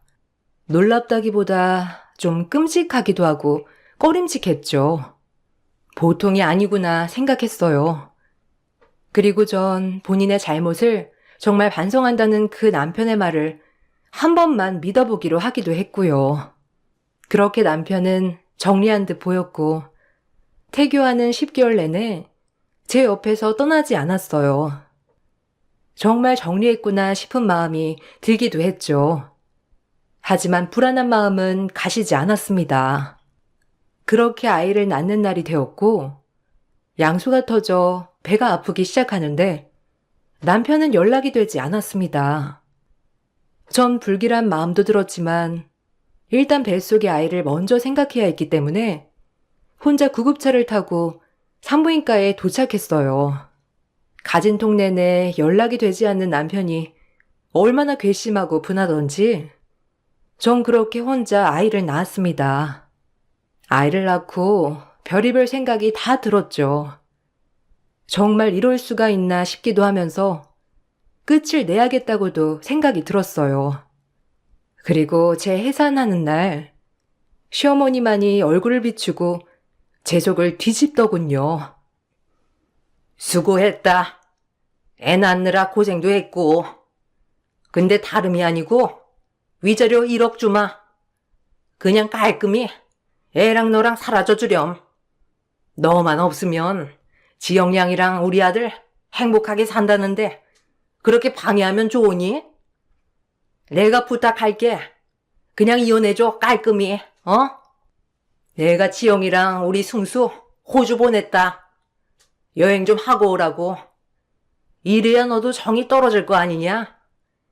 걔네 아직 안 끝났어. 네가 이혼해줘.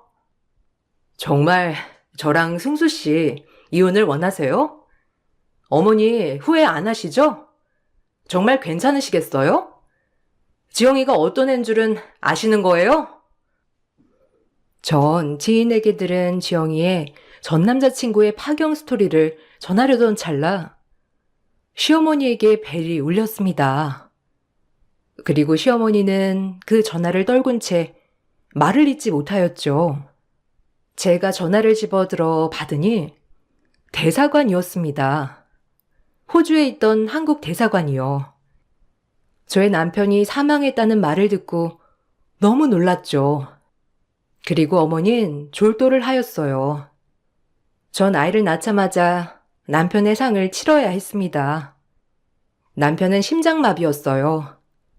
죽기 전 큰 충격을 받았다고 하는데 심장이 안 좋은 남편이 너무 놀라 심장마비를 일으킨 것이죠. 같이 있던 친구 지영이가 피의자 신분으로 조사도 받게 되었어요.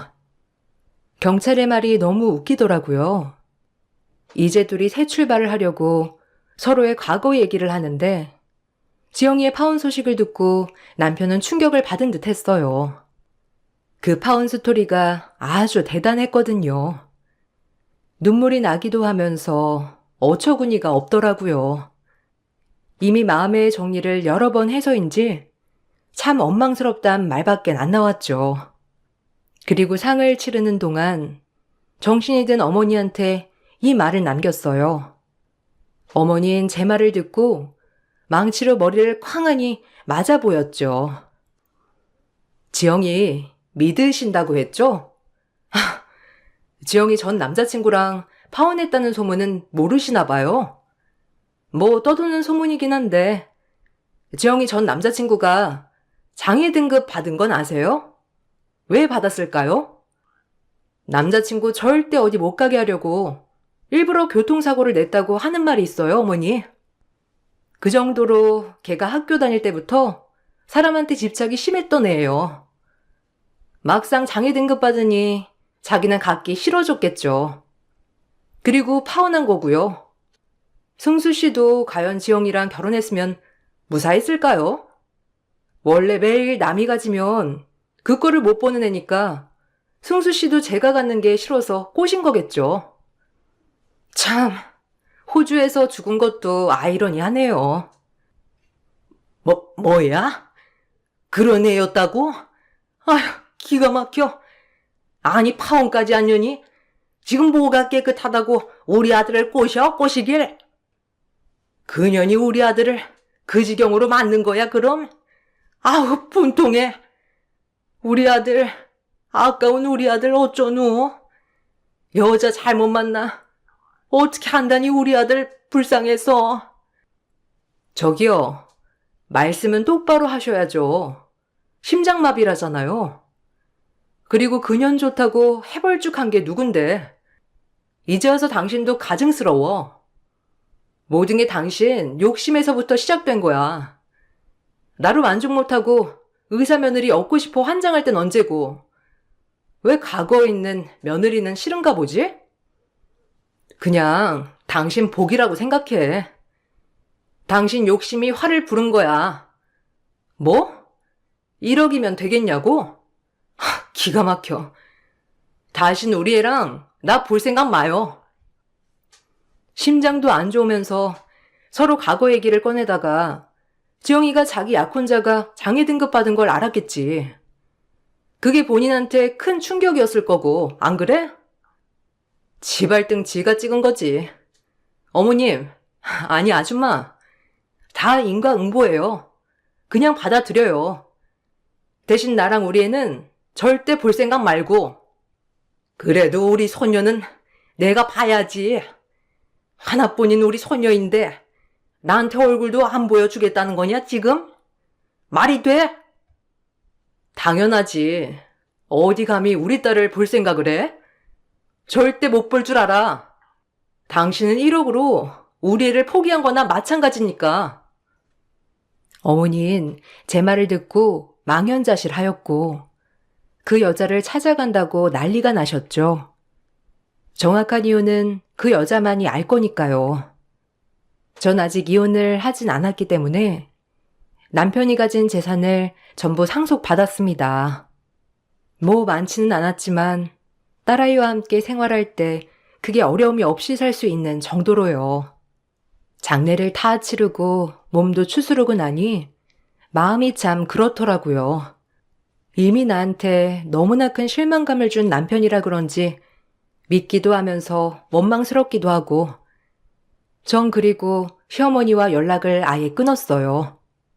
딸아이와 새 출발을 하기 위해서요.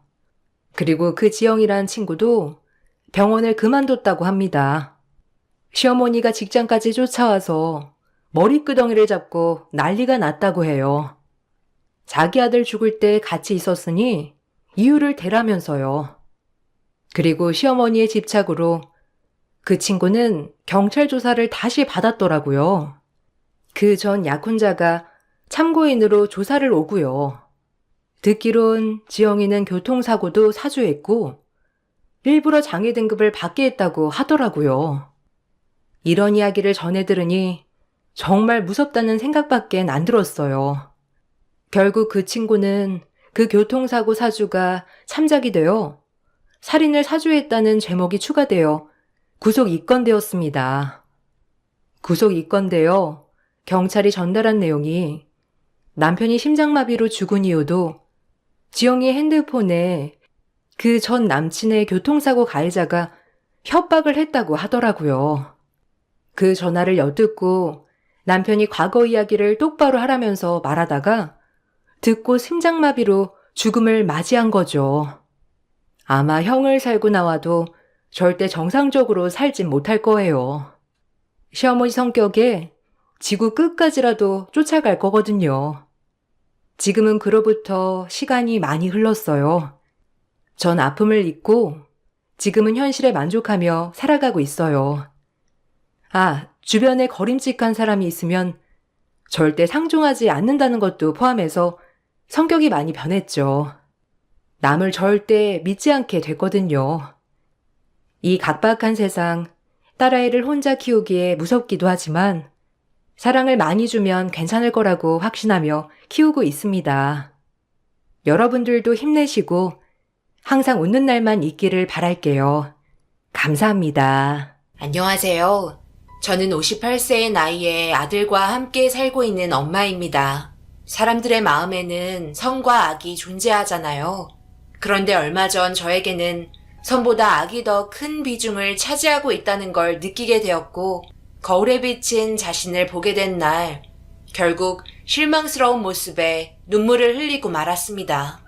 저에게 있어 어쩔 수 없는 선택이었지만 이렇게까지 괴물로 만들어버린 사람들은 저보다 더 악했기 때문에 그 사람들을 뛰어넘어야 그나마 버티며 살아갈 수 있었습니다.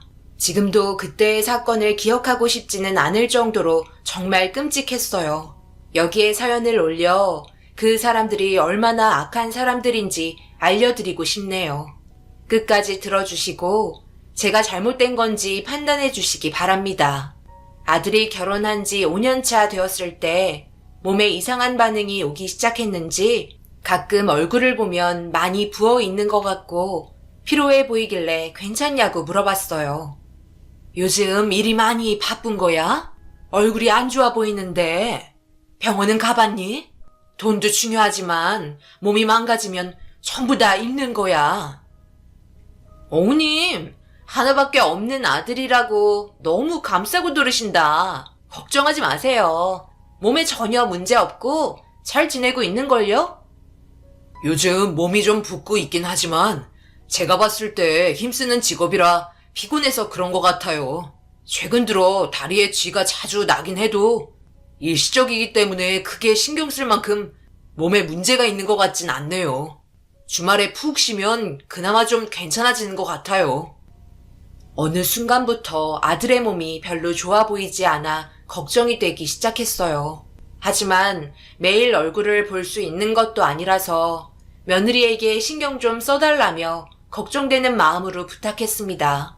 당연히 자기 남편 몸이 불편하면 곧바로 병원부터 데려갈 거라고 큰소리치던 며느리는 가끔 아들 얼굴을 볼 때마다 변해가는 모습에 많은 신경이 쓰였고 결국 제가 예상했던 것처럼 몸에 이상이 온 걸 알 수 있었네요. 저에게는 신경 쓰지 말라고 잘 챙겨준다고 하더니 병원 한번 가보라는 말 한마디 하지 않았는지 아들이 갑자기 쓰러졌다는 연락을 받게 되면서 모든 상황은 안 좋아지기 시작했습니다.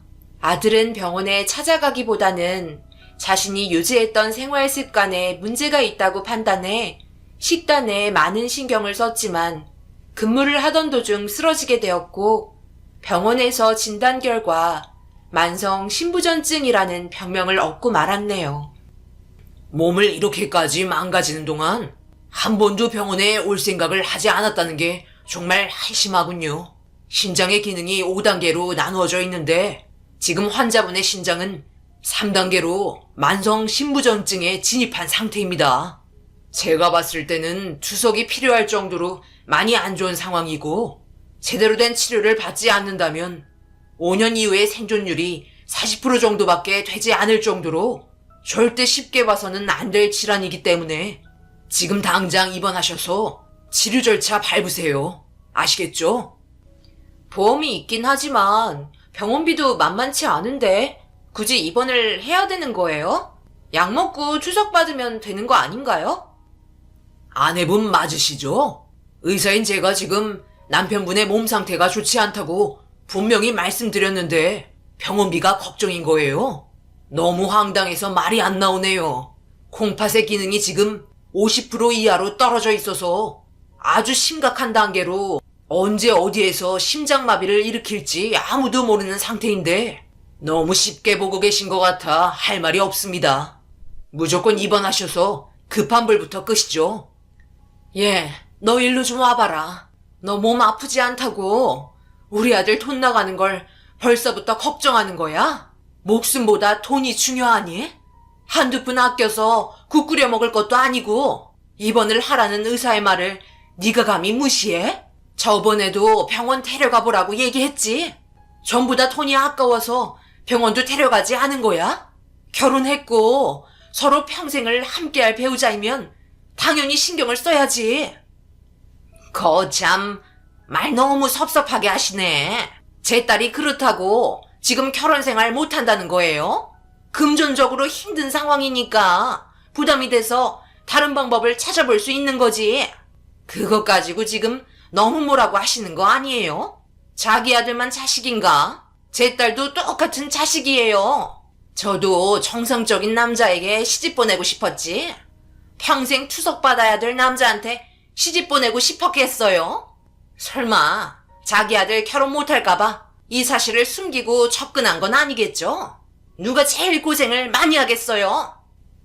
병원이 떠나갈 정도로 저와 사돈의 언성은 점점 높아지기 시작했어요. 그렇게 한바탕 하고 난 이후 분위기가 안 좋아진 상태로 아들은 입원을 하게 되었습니다. 제가 치료에 필요한 모든 걸 지원해준다는 말에도 불구하고 며느리와 안사돈은 모든 게 불편해질 일들에 대해 불만을 가지고 있었네요. 둘이 결혼시킨 이후 그래도 잘 지내고 있을 줄 알았는데 아들과 단둘이 있으면서 며느리의 알지 못했던 성격을 확인할 수 있었고 그동안 정신적으로 많이 힘들었다는 걸 듣게 되었네요. 몸이 좋지 않아 며느리가 결혼 직후 일을 그만둔 상태였는데 알고 보니 아들이 벌어오는 월급으로만 생활하고 싶어 문제가 부부 싸움까지 이어져 왔지만 그래도 아내라는 명목하에 그동안 참으며 살아왔던 것 같았어요. 그렇다고 알뜰한 것도 아니었고 생활비 외에 며느리가 개인적으로 쓴 카드값이 월급을 훌쩍 넘어버릴 정도로 경제적인 개념 또한 없었습니다. 이런 고민들을 그동안 말하지 않았던 아들이 너무 한심했어요. 그저 제가 걱정하지 않게 결혼생활 잘하고 있다는 걸 보여주고 싶었던 마음뿐이었네요. 그렇게 아들은 병원에서 투석을 받으며 급한 불을 끄게 되었고 예전처럼 정상적인 삶을 사는 건 무리가 있어 남편이 남기고 떠난 재산으로 아들의 뒤를 봐주게 되었어요. 신장 이식을 신청했지만 국내의 만성 신부전증으로 고생하시는 분들이 이렇게나 많을 줄 아들이 아프기 전에는 전혀 몰랐습니다. 기증을 받기 위해 순서를 기다리려면 몇 년이나 걸리게 된다는 걸 듣게 되었고 며느리와 이 문제에 대해서 심각하게 얘기하기 시작했어요. 너도 충분히 힘든 거 잘 알고 있다. 옆에서 몸이 약해진 우리 아들 보살펴 주려면 알게 모르게 힘든 부분들이 많겠지. 그렇다고 그냥 손 놓고 있을 수는 없잖니? 그래도 평생을 함께 하겠다고 약속한 결혼인데 안 그래? 그건 그런데요. 환경이 열악해지는 건 맞는 거잖아요. 그이가 경제적인 활동이 점점 힘들어질 게 뻔한데 신장 기증 받는다고 해서 좋아진다는 보장도 없고 미래를 약속했지만 평범한 결혼 생활을 할 수는 없는 건 사실인데요. 어머님이 기증 받기 전까지 금전적으로 지원해 주신다고 하셨지만 풍족하게 모든 걸 해결할 수는 없을 테고 전에 그이가 벌어왔던 것만큼 주시는 것도 아닐 텐데 어떻게 마음 편히 생활할 수 있겠어요. 저희 부모님께서는 결혼 괜히 시켰다며 후회된다고 요즘 난리도 아니세요. 이혼 얘기까지 나왔는걸요? 자식도 유전이 된다는 말도 하셨는데 어머님이나 세상 떠나신 아버님 가족 중에 똑같은 질병을 가지고 계시다가 떠나신 분 계신 거 아니에요? 이런 거 알아보지 못하고 덜컥 결혼한 저희도 문제지만 이런 병이 가족들에게 있었다고 말하지 않았던 어머님 또한 문제가 있다고 생각되네요. 우리 집안에는 신부전증으로 앓다가 세상 떠난 사람 아무도 없다. 그저 생활 패턴으로 인해 생긴 질병일 뿐이야. 유전이든 아니든 둘이 사랑해서 결혼한 거 아니니? 네가 이런 식으로 나올 거라곤 정말 생각지도 못했다. 이혼하려면 해라. 며느리는 자기가 가지고 있던 불만들에 대해 털어놓았어요. 저도 며느리에 대한 불만들이 많아 점점 더 서로 안 좋은 말들만 계속하게 되었고 그렇게 결국 조율이 된 건 하나도 얻지 못했습니다. 가지고 있는 재산, 나이 먹고 떠날 때 싸가지고 갈 것도 아니라 이참에 남편이 남기고 떠난 거 거의 전부를 아들에게 주려고 했는데 이런 식으로 며느리가 나오는 걸 보니 재산을 물려줘도 분명 얼마 가지 못해 전부 탕진할 것만 같아 차라리 이혼하고 저와 같이 사는 게 좋을 거라 생각했어요. 최대한 결혼 생활 유지하는 동안에는 그래도 부족하지 않을 만큼 지원해줬고 신장을 이식하는 데까지 버틸 생각을 하고 있었습니다. 없는 것보다 그래도 며느리가 아들 옆에 있는 게 조금은 도움이 될 것 같아 참고 있었어요. 그런데 어느 순간부터 며느리의 행동이 조금씩 달라지면서 아들 옆에부터 지극정성으로 돌봐주는 게 눈에 많이 띄었습니다. 적응이 되지 않을 정도로 갑자기 바뀐 며느리의 행동에 당황해서 아들과 단둘이 있을 때 어떻게 된 거냐고 물어보니 그동안 며느리가 너무 매몰차게 군 것 같아 속상했다며 조금이라도 힘이 되어줄 수 있게 옆에서 간호해 줄 테니 평생 오래오래 행복하게 살자며 눈물을 흘렸었다는 믿을 수 없을 정도의 말을 들을 수 있었어요. 그 뒤로 한동안 계속 지켜보니 사소한 거 하나라도 챙겨주려는 모습이 눈에 보였고 그런 변화된 며느리의 행동이 굳어있던 마음을 녹여주었습니다. 처음에는 무언가 바라고 가식적으로 움직이는 줄 알았는데 언제 어디서나 남편과 떨어지지 않으려고 애쓰고 있는 며느리의 모습이 눈에 많이 들어왔어요. 그래서 단둘이 있을 때 솔직하게 얘기했죠. 아들이 힘든 일을 하지 못하기 때문에 신장기증 받고 나중에 태어나면 장사라도 할 수 있게 제가 가진 재산을 전부 아들에게 물려줄 거라고 설명하기 시작했습니다. 사소한 거 하나라도 신경 써주셔서 정말 감사합니다. 어머님 말대로 저 또한 저희 남편 사랑해서 만났어요. 그런데 갑자기 몸이 좋지 않다는 말을 들으니 너무 마음이 아팠고 현실을 부정하고 싶어 잠시 반항적인 모습을 보여줬었네요.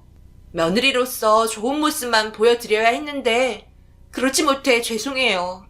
앞으로 저희가 잘 살아갈 수 있게 많이 노력할게요. 그래, 둘이 잘 지내면 내가 간이며 쓸개며 다 빼주지 않겠니? 그래도 최근에 네가 하는 행동 보니까 진심이 보여서 어느 정도 마음이 놓이더구나. 앞으로 내 아들 잘 부탁한다. 부족한 거 있으면 언제든지 말하고. 해줄 수 있는 건 다 해줄 테니까. 세아가 너는 우리 아들만 신경 쓰거라. 알겠지? 괜찮으면 조만간 사돈분들과 식사 함께 하고 싶은데 저번에 안 좋은 일도 있었잖니. 며느리의 행동 하나에 저 또한 마음이 풀렸는지 안사돈에게 막말을 했었던 일이 떠올라 좋게 풀고 싶어 식사 자리를 마련하고 싶었어요.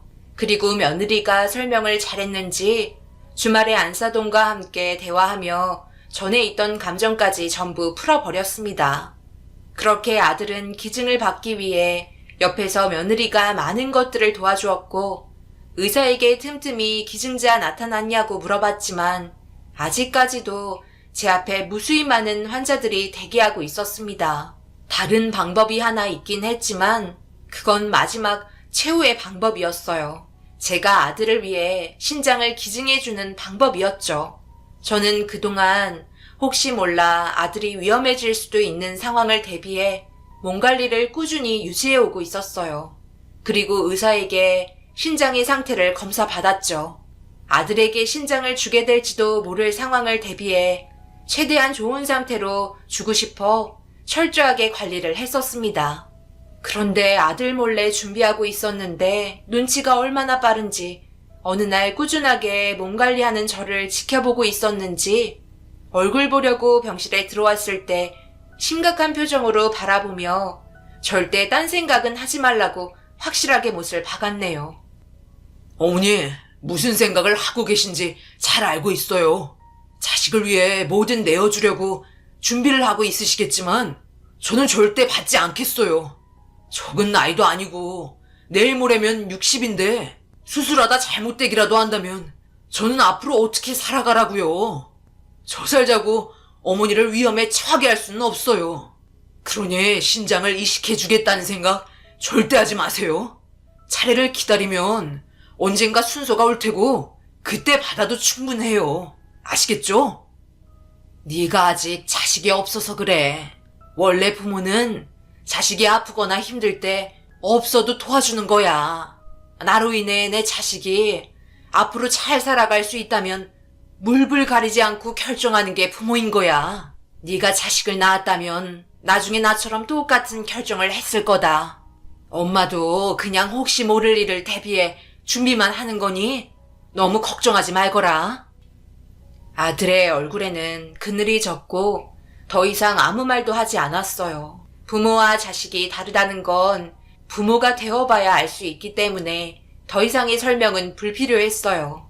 그런데 이런 문제를 며느리가 듣고 있었는지 저에게 조심스럽게 말을 붙였고 갑자기 신장 이식을 자기도 해줄 수 있다며 비장한 얼굴로 저를 바라보고 있었습니다. 너무 예상하지 못한 말이 며느리의 입에서 나와 당황했고 이 사실을 알면 사돈분들이 가만히 있지 않을 거라며 더 이상 그런 말 하지 말라고 대화를 끊었습니다. 그런데 저를 계속해서 따라오면서 한다는 말이 자기도 그동안 많이 생각해봤는데 요즘 신장 이식이 하늘의 별 따기라 돈이 있어도 받지 못할 정도로 힘들다며 배우자인 자기가 해주고 하루빨리 몸 상태가 좋아져 일주일에 3번씩 투석받을 때마다 옆에서 지켜보는 것도 힘들다며 며느리가 공여자가 되겠다는 믿을 수 없는 말을 듣게 되었어요. 며느리 또한 식단 조절로 몸 관리를 하면서 신장 이식을 해주기 위해 상담까지 받은 상태였어요. 며느리 또한 제 아들에게 이식을 해주는 데 있어 불가능한 조건은 없었습니다. 갑자기 이런 결정을 내렸다는 게 아무리 생각해도 이해가 되지 않았어요. 신장 이식해주는 게 단순한 문제가 아닌 거 잘 알고는 있지? 공여자가 신장이 나빠져서 투석하는 분들도 계실 정도로 앞날은 아무도 모른다고. 그리고 앞으로 너희들이 오랫동안 잘 살아가야 하는데 둘 다 문제가 생기면 어쩌려고 그러니? 입장을 바꿔서 내 아들이 너에게 신장을 이식해준다고 말을 했다면 당연히 나는 거절했을 거다. 그만큼 부모는 이기적이고 자기 자식밖에 모르는 게 사람이야. 너의 마음만이라도 충분히 감동받았으니 일 커지지 않게 사돈분들에게는 말하지 말거라. 저도 쉬운 결정은 아니었어요. 하지만 부모 입장과 배우자 입장은 다르잖아요. 평생을 함께해야 될 남편이 점점 안 좋아지는 몸 상태로 힘들어하는데 누가 이런 생각을 하지 않겠어요. 사랑하는 사람에게 모든 걸 주고 싶은 건 당연한 거잖아요. 이식해 주겠다는 결심을 보이는 눈빛은 저를 당황하게 만들었어요. 사람이 죽을 때가 되면 바뀐다고 하던데 어디 문제가 있는 건 아닌지 걱정이 될 만큼 며느리는 과거와는 전혀 다른 모습을 보여주었습니다. 그렇게 결국에는 안사돈의 귀에까지 들어가게 되었고 예상한 결과인 듯 난리를 치며 갑자기 주저앉아 오열을 하더니 제 아들 때문에 자기 딸 인생까지 망칠 일이 있냐며 분노한 얼굴로 화를 내는 모습에 난감한 상황이 벌어졌고 안사돈을 진정시키는데 꽤 오랜 시간이 걸렸습니다. 어느 정도 진정이 된 안사돈과 천천히 대화를 이어나갔고 저는 반대를 하고 있다는 의견을 보여주며 확실한 대답을 들려줬어요. 그런데 안사돈은 저에게 자기 딸의 신장 기증에 대해서 얘기하는 게 아닌 다른 목적으로 접근을 하고 있었네요. 지금도 정신적인 고통이 너무 심하지만 그렇다고 점점 안 좋아지고 있는 사이를 보고 있는 저희들 또한 마음이 편하지는 않네요. 처음에는 제 딸이 신장을 사위에게 나눠주겠다는 말을 했을 때 가슴이 철렁 내려앉을 정도로 엄청난 충격을 받았죠. 그렇다고 사랑하는 사람이라며 눈물까지 흘리는데 무작정 반대하는 것도 아닌 것 같아 이렇게 찾아왔네요. 제 딸이 사위에게 신장을 기증해준다면 저에게는 무엇을 해줄 수 있나요? 그래도 어느 정도 보상이 뒤따라야 마음이 편하죠. 설마 그냥 공짜로 제 딸의 신장을 가져가겠다는 건 아니시죠? 같은 부모로서 얼마나 마음이 아픈지 충분히 이해하실 텐데요. 대충 들어보니까 혹시 모를 상황을 대비해 지금까지 몸 관리를 하고 있다면서요? 그래봤자 사돈 목숨에 있는 신장은 나이가 있어 체기능을 할 수 있겠어요? 제 딸처럼 젊은 신장을 이식해주는 게 훨씬 낫죠. 한 번 하는 거 제대로 해야지. 나중에 사위가 금세 신장이 망가져 더 큰 문제가 다가오면 그때 또 수술해야 되는 거잖아요. 그러니 저희 가족에게 충분한 보상을 해줬으면 좋겠네요. 순수한 마음으로 아무런 대가 없이 기증한다는 그런 쓰잘머리 없는 말들 말고요. 드린 만큼 저희는 그에 따른 보상을 받아야 되겠어요. 사돈의 아들이 몸이 다시 예전처럼 정상으로 돌아와야 하지 않겠어요? 안사돈이 찾아온 이유의 목적이 밝혀지는 순간이었고 자기 딸을 이용해 제가 가지고 있는 재산을 갈취하려는 마음이 보였습니다. 받는 게 있으면 돌아오는 것 또한 있어야 한다며 많은 것들을 요구하기 시작했고 갑자기 입으로 설명하기 힘들 것 같아 서류를 정리해서 가지고 왔다며 며느리가 신장을 이식해줄 시 받아야 될 품목의 리스트와 얼마의 금액이 적혀 있었습니다. 정말 말도 안 되는 이유를 갖다 붙여놓았는데 읽고 있는데도 헛웃음이 나올 정도로 어이가 없어 안사돈을 쳐다봤네요.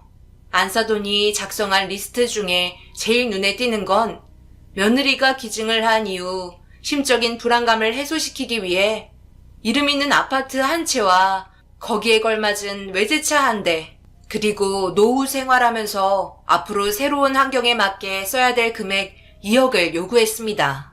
안사돈은 제가 멍하니 서류를 보고 있자 눈치를 살피며 사람의 생명 하나 살리는 거에 비하면 정말 적은 돈이라면서 싸들고 죽을 것도 아니니 이왕 기증하는 거 후하게 보상받아야 하지 않겠냐고 저를 보면서 웃고 있었어요. 그때 알았죠. 자식을 상대로 장사하려는 안사돈의 사악한 계획을요. 정말 사람도 아니었습니다. 자기 입으로 더 많은 것들이 있는데 오랜 시간에 걸쳐 뺄 거 빼고 최소한으로 잡은 거라는 어이없는 말들을 늘어놓고 있었습니다.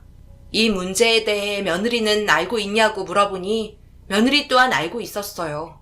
그동안 잘해줬던 이유는 제가 가진 재산이 탐이 나서 계획을 하고 있었던 거고 그런 계획들을 듣게 되니 예전보다 더 큰 실망을 하게 되었네요. 그렇게 대화가 끝이 나고 집으로 돌아간 안사돈을 바라보며 한숨만 나왔습니다. 혼자서 모든 걸 결정할 수가 없어 아무것도 모르고 있는 아들에게 전화했어요. 그렇게 따로 만나 안사돈과 있었던 일에 대해 전부 설명을 하기 시작하자 듣고 있던 아들이 화가 머리끝까지 올라왔는지 절대 기증받지 않겠다며 난리를 쳤지만 기증자가 계속해서 나오지 않는 상태에 언제까지 기다릴 수도 없는 노릇이고 돈이야 이따가도 없는 거 아니냐고 물어보자 그런 거와는 별개의 문제라며 심보가 너무 사악해 그냥 이혼하고 사는 게 속편할 것 같다는 말을 꺼내길래 어떻게 해야 할지 정말 많은 생각을 하게 되었어요. 아들은 다른 만성 신부전증을 앓고 있는 사람들보다 훨씬 몸이 좋지 않았습니다. 급격하게 나빠지고 있는 신장의 상태 때문에 병원 신세까지 져야 할 정도로 많이 힘든 몸을 정신력으로 버티고 있었어요. 그래서 어쩔 수 없는 결정을 해야 할 상황이 놓인 거였죠. 안사돈의 말대로 제가 가지고 있는 신장보다 며느리의 신장이 아들에게는 훨씬 더 좋은 영향을 줄 수 있다는 건 확실했기 때문에 아들의 얼굴을 보고 있으니 눈 딱 감고 그 사람들이 원하는 방향으로 해줘야 할 것 같았어요. 안사돈이 말한 그 돈 없어도 충분히 먹고 살 수 있는 금전적인 여유는 되었기에 반대하는 아들에게 이식받자는 말을 꺼내게 되었습니다. 싫다고 난리를 쳤지만 일단 살고 보자며 부탁했어요. 저도 그동안 정신적으로 많이 힘들었는지 아들의 얼굴을 보고 있던 저는 눈물을 흘리고 말았습니다. 신장의 기능이 10% 이하로 떨어져 버린 아들이 제 곁을 떠날까봐 두려워 내린 결정이었네요. 그렇게 안사돈의 의견에 동의를 한 뒤 며느리의 신장을 이식하기로 결정하게 되었고 모든 검사를 끝낸 뒤 수술 날짜까지 잡혀있는 상태에서 안사돈이 저에게 또 다른 조건을 제시하게 되었고 정말 사람이 아닌 것 같아 소름이 돋았습니다. 수술 날짜까지 잡혔으니 모든 게 확실해지긴 했는데요.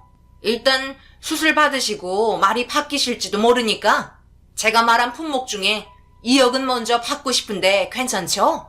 저희도 어느 정도 마음에 안심은 돼야죠. 사돈을 못 믿는 건 아닌데 사람이 들어갈 때와 나올 때가 다른데 갑자기 말 바꾸면 문제가 생길 거 아니에요. 모든 게 확실한지 알고 싶으니까 여기 적힌 계좌번호 있죠? 이쪽으로 2억 지금 당장 송금해 주세요. 1층에 은행이 있더라고요. 가능하시죠? 화가 머리끝까지 올라왔지만 수술 날짜까지 잡힌 상태에서 어쩔 수 없이 사돈의 말을 따랐습니다. 그렇게 2억을 안사돈의 통장에 입금을 하게 되었고 그토록 바라던 수술 날짜가 다가와 둘 다 입원 절차를 밟았어요. 그런데 갑자기 예상하지 못한 일이 발생이 되면서 문제가 터지고 말았습니다. 갑자기 며느리가 안사돈과 난리를 치며 싸움을 일으켰네요. 지금 여기까지 와서 제정신이야? 네가 하겠다며 나한테 먼저 의견을 준 거였잖아. 돈까지 다 받은 상태에서 지금 뭐 하자는 건데? 빨리 안 들어가? 너 때문에 많은 사람들이 기다리고 있다고. 이럴 거면 왜 하겠다고 말한 거야? 아, 무서워서 하기 싫다고. 내 몸에 장기가 하나 없어지는 건데 막상 생각해보니 돈보다 내 몸 건강한 게 우선인 것 같아. 어머님 죄송해요. 저 안 할 거니까 집으로 돌아갈게요. 생각해보니 제 장기를 남편에게 기증할 만큼 사랑하지 않는 것 같아요. 이제 와서 뭐라고? 이럴 거면 처음부터 말하지. 모든 준비를 다 끝낸 상태고 우리 아들도 지금 위급한데 왜 이런 식으로 만들어? 아, 몰라요. 제 몸 지키고 싶어요. 죄송합니다. 엄마도 그냥 2억 다시 돌려드려. 나는 집으로 돌아갈게. 며느리는 죄송하다며 수술을 하지 않겠다고 도망쳤어요. 너무 갑작스럽게 일어난 일이라 손쓸 방법이 없었습니다. 그렇다고 강제로 일을 진행할 수도 없으니 어떻게 해야 할지 저도 모르겠더라고요. 아들은 수술을 하기 위해 전부 준비가 끝난 상태라 계속해서 며느리를 찾는 방송이 나왔어요. 하지만 결국에는 모습을 드러내지 않자 의사에게 제가 대신 이식을 할 수 있는 상황이 되냐고 물어보게 되었고 그렇게 되면 다시 절차를 밟아야 한다며 하루의 시간을 더 지체해야만 했어요. 그렇게 아들이 엄마의 신장을 받지 않겠다며 반대를 했지만 더 이상은 지켜보기가 힘들 정도로 아들은 말이 아니었어요. 그렇게 아들에게 신장을 주기 위해 준비를 하게 되었고 다음날 예정된 수술을 끝낼 수 있었습니다. 며느리가 도망친 이후 사돈분들도 모습을 감췄었는데 수술이 끝나고 회복실에서 조금씩 정신을 차리고 있을 때 두 모녀가 그래도 걱정이 되었는지 병원에 찾아와 대화하는 소리가 들리더라고요. 그런데 두 모녀의 대화가 너무 충격이었고 더 이상은 용서할 수 없어 누워있는 상태에서 커튼을 잡아 찢어버린 뒤 일어나기도 힘든 몸을 힘겹게 일으켜 두 사람을 붙잡아 엎어버렸습니다. 그래도 2억은 받았잖아. 나중에 어떤 일이 생길지 모르니까 그때를 대비해 내 신장은 아껴둬야지. 그때 다시 준다고 말하면 되니까 2억은 돌려줄 필요 없는 거야. 나 계획 잘했지. 아직 마취가 안 깨서 우리가 무슨 말을 하는지 전혀 모를 거야. 그러니까 엄마, 우리는 이 사람들 돈만 빼먹으면 돼. 우리 계약은 아직 유효한 거잖아. 시어머니 신장도 늙었는데 오래 가겠어? 분명 몇 년 뒤에 내 신장이 필요하게 될 거라고. 그때는 더 큰 요구를 하면 되잖아. 더 이상 방법이 없는데 어쩌겠어. 전부 다 토해내야지. 그러니까 엄마는 내가 계산한 계획에 따라오기만 하면 돼. 그때도 내 신장 주는 척 하면서 전 재산 다 털어가고 잠적하면 끝인 거야. 그때까지 돈 좀 아꼈어. 2억이 작은 돈도 아니잖아. 안사돈의 계획이 아닌 며느리의 계획으로 이루어진 일들에 너무 화가 치밀어 올랐어요. 자기들은 아직 줄 게 남아있으니 문제가 생기면 더 큰 걸 요구하겠다는 심보였고 그걸 듣게 된 저는 용서할 수가 없었습니다. 그저 무서워서 그런 거니 2억은 돌려받고 더 이상 아무 말 하지 않으려 했는데 제 아들의 목숨을 이용해 모든 걸 빼앗으려는 사악한 그놈들을 있는 힘껏 일어나 엎어버렸습니다. 병원은 난리가 났고 결국 이 문제로 경찰까지 출동해 모든 내용을 진술하게 되었네요. 원래 기증 자체가 순수한 의미로 아무런 대가도 바라지 않고 해야 하는 거기 때문에 기증도 해주지 않았던 이 사람들은 결국 저에게 다시 2억을 돌려줄 수밖에 없었습니다. 그리고 아들은 이 문제를 그냥 넘어가지 않고 이혼을 요구했고 그렇게 남남이 되면서 인연을 끊을 수 있었네요. 의사의 말로는 관리만 잘하면 성공적인 수술이었으니 문제없다는 진단 결과를 받을 수 있었어요. 그렇게 지금까지 잘 살아오고 있습니다. 그런데 얼마 전 며느리가 찾아왔어요. 그 이유는 돈이 필요해서 찾아온 거였고 충격적이게도 사돈 어른의 사업이 망하게 되면서 빚더미에 앉았는데 며느리의 몸에 문제가 생겨 도움을 받으려 온 거였네요. 며느리는 위암이 있다는 걸 발견했다며 이기라는 말을 하면서 살고 싶다고 다리를 붙잡더니 도와달라는 말을 하고 있었어요. 그 모습을 내려다보고 있는데 불쌍하지도 않았습니다. 오열을 하는데도 도와주고 싶지 않았어요. 그래서 강하게 뿌리쳤고 2번 다시 나타나지 말라고 쫓아내 버렸습니다. 그런데 며느리를 보낸 이후 마음이 안 좋았어요. 저도 그 사람들과 똑같은 존재가 되어버린 것 같아 눈물을 흘리고 말았습니다. 저 또한 사악한 부면이 있었고 몸이 아파 어쩔 수 없이 찾아온 아들의 전처를 내쳤으니까요. 벌받은 거라고 생각할 수도 있겠지만 참 씁쓸하네요. 그래도 도와줄 수 없을 것 같아요. 여러분들께서는 저를 이해해 주실 수 있으신가요?